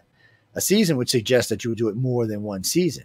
The old days, they did 2 seasons, 25 to 26 episodes a year.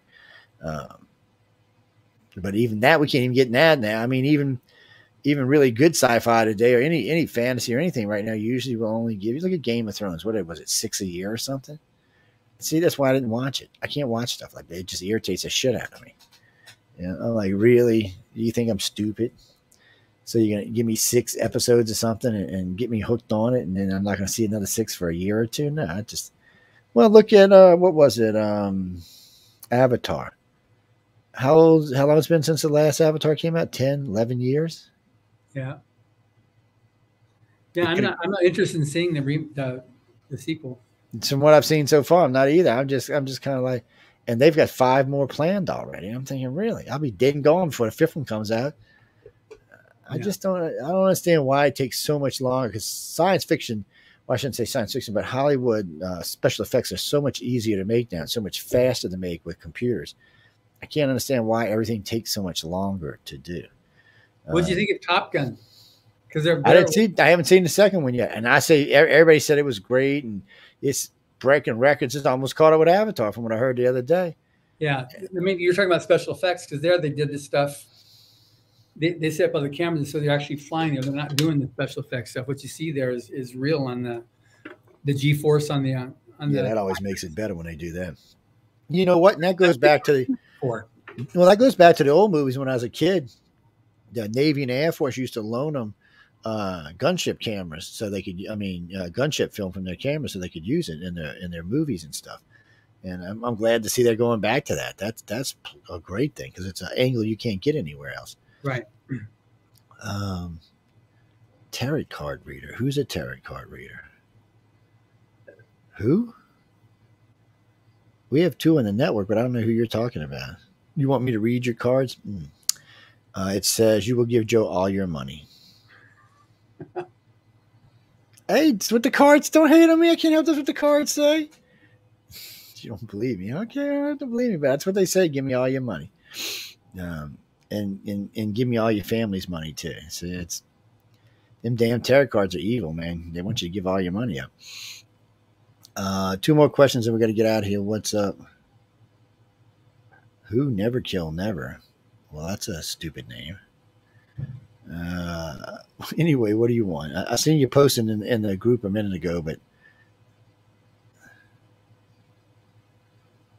oh, okay. Well, today we are, because John works with Writers of the Future. That's why we're giving away L. Ron Hubbard books today. We don't always. Sometimes we're giving away other books, and I usually give away a couple of Writers of the Futures anytime I'm doing books anyway, because we have lots of them and they're a big contributor, and I enjoy hanging out with them. But no, there's lots of other stuff they're going to give it away too. Actually, UFO books. Somebody asked me about that earlier. I don't think we got any this year. I haven't personally done any UFO authors this year. Usually I do 20 or 30 a year, so I end up with 60 or 70 books. But I haven't done any this year. I've been preoccupied with other stuff. You know what? I'll put out a feeler. Maybe some of the publishers' houses we work with will send some. What are you particularly looking for? Oh, I did. You know what? I will have one of those. He wrote to me 2 days ago about being a guest in December. Yeah, I sure did. That's why I was telling John earlier, I had ran into one of Jim Mars's books we had done with him earlier. That's what got me thinking about it. Not tonight, though, no.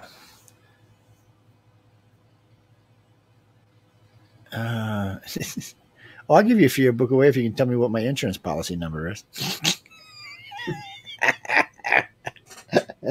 Oh, wait, which insurance are we talking about, right? Yeah, no, it's too many of them things. Well, a couple of weeks ago, we did a giveaway. Yeah, we did a giveaway. It was a Folger sent it to us. It was a group of different coffees, and we did a giveaway, and I asked for my home address.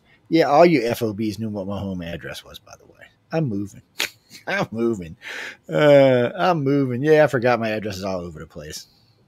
Well, you can see my house on Google, so yeah.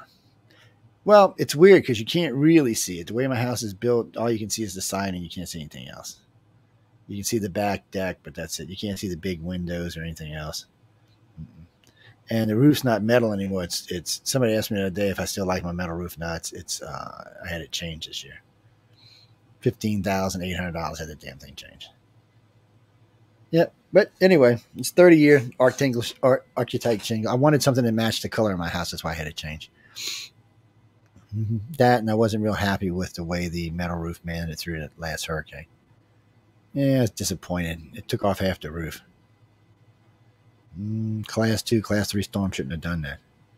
They really shouldn't have. Yes, galaxypress.com to join, to submit. No, And, right. Oh, no, Writers of the Future. Yeah, I'm sorry. I'm thinking because you asked me 2 questions. Galaxy Press is if you want to go buy one of the books or one of the pads or something like that. That's where you go. Writers of the Future is where you go to submit or to take the course. Well, they have a writer's course there, yes. Yeah, and it's free. Yes. Emily's been threatening my life for 3 years about this damn course. I've made it like 3/4 of the way through. I don't know why I can't get all the way through the damn thing. It's well, just to help y'all understand how life works. So I'm out there with them last year. Wrote almost 14,000 words in 3 days. Okay. Been home for, I don't know, 7 months. Ain't wrote a word. Not one. Can't get it out of my head. Just, I can't even use the language. That isn't how it makes me, but it's irritating. But I'll tell you this, guys. I learned a lot listening both to the illustrators and the authors. There's a lot of information flowing through there. And you have to think these winners already have a bit of information in their head, some of them more than others. And some of them are better at it than others. But this is like the icing on the cake. So you're a writer or you're a decent writer, but you want to take that next step. You want either people to buy your books or you want to be able to work for someone, writing. All of these people, I guarantee you, will end up either writing their own books and making money or working for someone, unless they just don't want to, because most of them are pretty good at storytelling and story making. And it's true. Actually, Crystal, I was when I was young. I was a really good storyteller, but I was never a good writer. Yes. That's just how it is sometimes. Mm-hmm. John's 47. Mm-hmm. No, Emily's older than he is. She's a cradle robber, man. I know. Shh, don't tell him. You're going to get me in trouble. Damn. Yeah, I better stop that. I got to see these people. You're going to get me in trouble. You get me in trouble. Mm-hmm. Oh, wait. Hold on a second. We'll go a second.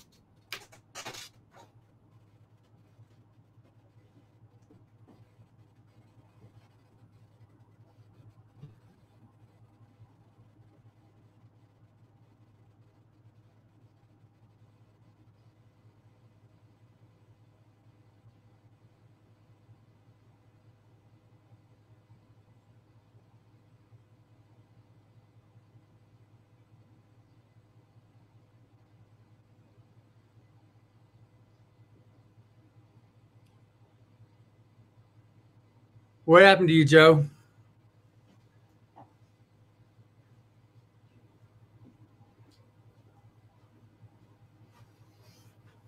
Okay, let's see. What are you doing there, Joe? You find a picture? Okay.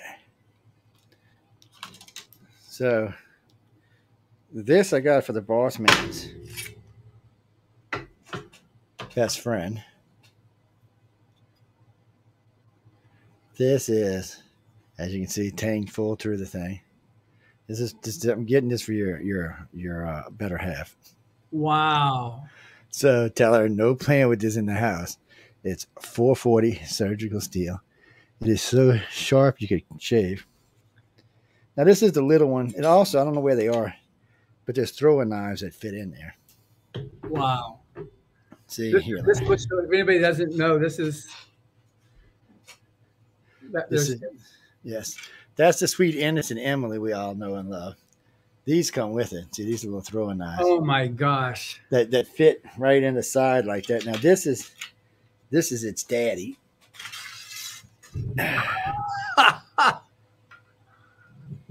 Oh Oh my word! So these I picked up a while back. There's 3 of them, so I'm gonna give her the little baby one because I don't want to give her nothing too heavy. But it's What's scary is she knows how to use all that stuff.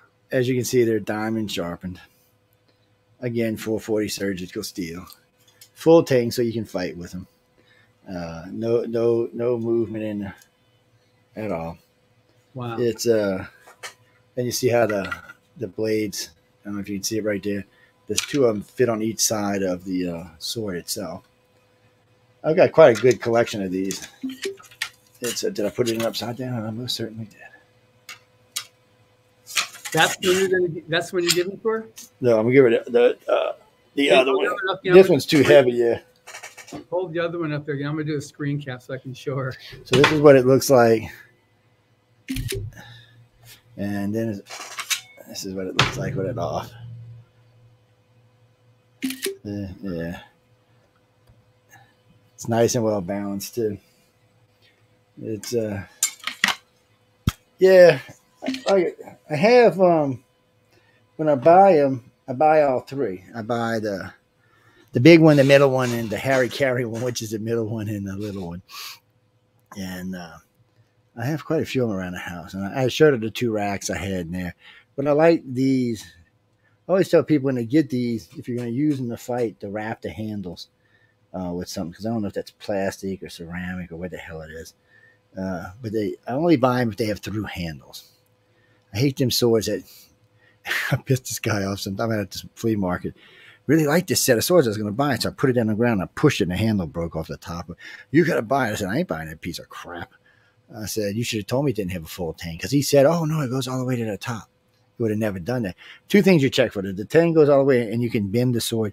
So the sword should bend a little bit and then flex back without breaking or staying bent. If it breaks or it flexes back, it wasn't made right. It's a piece of crap. And I haven't bought any recently. I looked when I was at Fanex. Them people are nuts up there. They want $700, $800, $900 a sword. I'm like, what? I said, what comes with this sword? A girlfriend? I mean, what's going on here, man? I'm like, the guy started laughing when I said that. I said, dude, it's kind of expensive. So I said, he said, it's whatchamacallit steel. I said, no, it's not. It's not Damascus steel because I know what Damascus looks like. I said, he said, oh, it's because these are 6 and 8 folded. I'm like, I said, all right. I said, I'd have to see the process. He's like, what do you mean? I said, when you start telling me you folded a sword X amount of time, I said, I want to see the process. I said, because anybody can say they folded a sword X amount of time. These here, because these are 440, these are just made for cutting crap. That surgical steel, 1, it won't change colors, and 2, it will slice the living crap out of you. So people, it's the same kind of steel they use when they cut you open in the operating room. That's what on these swords are made out of. These 2 are. I got different ones. They're all made out of something different. But yeah, that's what I was telling her the day when I seen her. I wanted to show her. That's why she can see it. And I said, do not be threatening people with these. Not give her a big one, but she might hurt somebody. She might start chasing Sarah or somebody around a gala event. You said, what? Come here. No, we can't have that kind of stuff. Oh, guys, don't worry about it. It's a thing between us. I've been knowing her for a while now, and she got a passion on collecting certain things. Yeah. It's who is this? Janice Bronson. Did I miss the contest? Janice, you did, sweetheart. Where are you from? Los Angeles, California. Well, I don't know what to tell you. You missed out.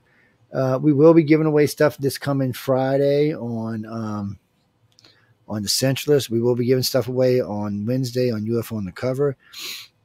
I've got the girls giving away stuff on the Outer Realm. Excuse me. And we also have the books available on Galaxy Press or on Barnes and Noble or on Amazon or wherever you are.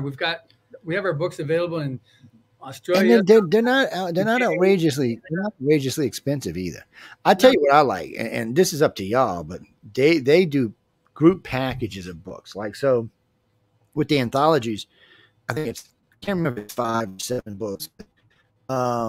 You buy the whole packet. It's like $40. It's not expensive. And you get these books, so you get like from volume 31, volume 35, 36 or something. And or it's different. There's different groups. It's not just one. There's different packages you can pick from. Now, if you like me and you want to catch up on all this stuff, the best thing to do is either buy one of the pads or buy one of the sticks. and then you'll have a bunch of data. They got them the size of your phone if you don't want to have a pad. I got the I think it's a 12-inch iPad, but where is that damn thing, by the way? Joe. It's in here somewhere. Ah, no, I seen it yesterday. I know it's here. It's Okay, good. so don't be saying that shit, John. We didn't know what disappearing acts going on. Y'all don't know the shit I had to go to get this pad back. So because it was a great deal by them, and because the pad itself is probably $1,000, $1,200, but it's not the pad. Anybody can replace the pad. It was the stuff that was on the pad. All not all, but a good chunk of L. Ron Hubbard's works were on that pad, both in audio and in text. So And, basically, you get that. You're paying for the audiobooks. You get the pad for free. yeah, that's true. You really do. And because what I do, people, is I just toss it into my car stereo, and when I'm driving, I'm listening. So it's really easy for me. It's nice. And I was telling John when we got lost, I was in the middle of like 3 stories, so I'm just now recently catching up on them. And I'll tell y'all what they are when I finishing them, guys. But it's nice for me, and I mean, it's a good way. And like I told y'all earlier, it's a really good way to see who L. Ron really is. So because some of these stories are fairly old, and when you listen to them or you read them, he really was 50, 60, 70 years of where he politically, a lot of not just political, but a lot of social issues. He was 40, 50, 60 years ahead of himself. Probably would piss the press off about him, but unfortunately, a lot of times when people get ahead of themselves, it never works out well with the press or normal people for some reason. I don't know why. It's just one of those things. But there's a lot there. There's a lot of stuff about him in those books. He liked to travel a lot, and you can see that. I should say you can read that or hear that when you're going through the books. I mean, you get a sense of the adventure side of him. You get a sense of the religious side of him. You get a sense of the political side of him, because even though these are fiction or nonfiction, fiction books, there's still bits and pieces of him stashed all throughout all the books. I can't really explain. And the only reason I know that is because I read some other books, and then I caught some reels about him. Like this one I'm back here. I think this is one of the ones John sent me right here. And let me see. And no, we're not giving this one away either. This one right here is one of the ones I read a while back, just with the articles and essays. This is really good. I mean, you want to get an idea who the man is. This is a good book to read right here. These are available at Galaxy Press, so you can't. Let me get my fingers out the front. Yeah, damn it, Joe. Let's do it like this. How's that? You can get these also at Galaxy Press. This is a whole different read. This isn't science fiction or fantasy. This is actually who the man is. But when you're reading through that and you're reading through his works, you will see there's a connection there. And I like that. That's just me personally, but I like that. It helps me to understand who this guy really was. And I like knowing who people were, especially if I'm involved in anything they're doing. Because, unfortunately for L. Ron and John and myself, the only thing going out there right now is, well, how can I say this politely, the woke media. And the woke media don't know its ass from a hole in the ground. So it all depends on who you look at. But I got to say, the majority of people I meet don't have a bad view of L. Ron. They really like a lot of his works. And no, not everyone's going to like everything. That's just how we are as a human race. But, guys, all I can tell you is read and find out who the man was. Don't let the media sell you on something. Go read for yourself. For yourself, yeah. One thing about that I will say is that Heinlein made a comment about Hubbard's storytelling, and he said he learned that there was a new type of storyline, and it was the man that learned better. And that's a lot of his stories are. You have his protagonist isn't always somebody who's like the goody-goody, always did the right thing. He's someone who's maybe like in his Westerns, they're riding the outlaw trail. They're doing something that's not exactly right, but then they meet a crossroads and they have to make a decision to do the right thing. And that's what his stories are. So you got the guy that learns, he makes a decision to do the right thing. And that's ultimately what, he's trying to get across in these fiction stories, is that's fine. Maybe you've done stuff that isn't right. Maybe you've done stuff that you can be chastised for, but you can always change. You can always change and do the right thing. And that's what happens with all his characters in the stories. And that makes him a lot of fun because people can relate to that. And that's why he was so popular as an American author.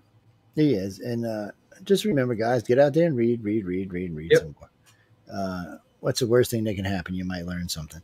Or you might not. to Janice, that thing about that house in Florida, real quick, since you hit me while I was live on air. I'm not so much looking for a house. I'm looking for a condo that don't have ridiculous HO fees. How's that? Okay, that's all I can really say because we're live, but that's actually what I'm looking for down there. And if you run across a house that's in the same market as the one I'm living in now, that might be a little bit different, but still, one little baby step at a time. Janice, related to that thing, it hasn't been put up yet. There will be a donation page going up probably closer to the end of the year for the FM station. We'll put what we're short to get the towers and everything up and running. I got 155,000 of my own money up already of it. So, yeah, that makes me poor now. Okay, that's money I could have been spending on other shit. Now I can't. But no, we're probably still a good $200,000 short at least.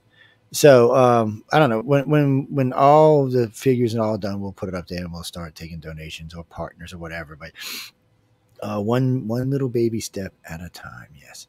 And currently, for anybody who wanted to know, our current live audience is about 16,700,000 a week, and our current live archive audience is right around 14 million. So, which about 4.5 to 5 million of that is on SoundCloud. So you can join us if you want to watch us on video. You can catch us on YouTube. You can catch us on Facebook. You can catch us on LinkedIn. You can catch us on iTunes. You can catch us on Twitter and Twitch. So we're all over the place. If you're looking for us live, it depends what country you're in, but we're all over the place. If you can't find the live, just go to our website at uprntalkradio.com and it will play automatically for you. And if it don't, there's a play button at the top of the page. Just click it. So we're really easy to find. I know when I talked with Jerome the other day, his count has us on 221 live servers around the world. I said, dude, there's not even 221 countries, so where are you at? So a couple of them must have more than one. But right now, currently, as far as I know, we broadcast to every country on the planet. Not this show, but a couple of the shows do. And this show right here, I don't know because it's not a usual show, but it is in, don't tell Michelle, it's in the gray zone slot right now. Shh, we ran over into the gray zone slot. That gray zone usually does 3 million episodes, so give or take 1 or 2 or 3. But so everybody got their names out. Make sure you send me all your contact information so I can get these books off to the person who won the lightsaber. Make sure you get me your information off, and I will pan that off to them. I don't think there'll be any charges to go to Mexico. The guy's pretty good. He sent one over to London just recently, so I don't think you're going to have any problem with that. Nice to see 4 out-of-country winners, so that was nice to see as well. I'm always happy when people outside the country win. I'm always happy when people inside the country win. So swords, no. Emily's a friend of mine. That's why I'm giving her. So the rest of you, I'm not giving my swords. You get the hell out of here, people. No. I just picked this one out because it's a representation. It really is. It's a cobra holding a snake. Anyway, you'd have to see it in detail to know what I'm talking about. But guys and girls, I hope everyone has a great weekend. I hope you have a great Halloween. We'll be back on. I don't know when I'll have Don back on, but we're going to get back on ASAP. So because we're giving away more books. Also, we're going to be getting into some other topic matter later in the year. Wait, what? Nope, that's not on this show. Nope, that's not on this show. Nope, that's not on this show. Sorry. Right to the Centralist. The first 2 I said that to. Right to the Centralist. The third one, right to Michelle DeRochier at the Outer Realm. Yeah. Just go over to the Outer Realm page and put it on a page. Either her or Amelia will pick it up. Yes, they will. Who's Canadian? Yeah, they're both Canadian. Yeah, they are. They're both Canadian. Yeah, I don't know what. Anyway, I don't know what you mean by all of that. You're just writing. I have no idea. But anyway, guys and girls, we've got to go. John, thanks for hanging out. John Goodwin from Galaxy Press and Writers of the Future. Y'all be sure to get over there if y'all want to buy something or get enrolled at either one. Remember, Galaxy Press, if you need a good book or a pad or something, writersoffuture.com if you're looking to get your stuff submitted as an illustrator or a writer, or if you just want to take the course. There are, oh, hell, now the word went right out of my head. There are people over there you can talk to, but it's a little hard sometimes to get into the group. Well, anyway, you'll find out. Go over there and submit and see what happens. That's all I can tell you. Lots of good videos there as well, too, if you want to catch some of the videos. Especially if you're writing. If you're in the middle of a book right now and you find yourself lost or having issues, take the course.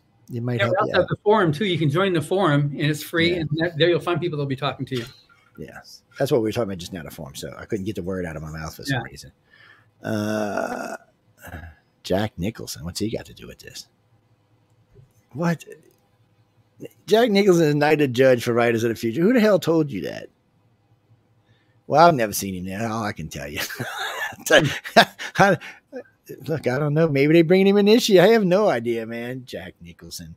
Does he even write? You sure he can even read? Oh, yeah, he's an author. I mean, he's an actor. He's got to be able to read. Sorry. He can read. He's got to be able to read if he's an actor. What do you mean? They're sending him his lines in audio? I don't think so. But anyway, guys and girls, we're going to get out of here. I want to thank everyone for tuning in to United Public Radio with the Halloween special with John Goodwin and myself. Any moans, groans, gripes, bitches, or complaints, please write to Michelle DeRoche because she's the only one that cares. Good night, everybody.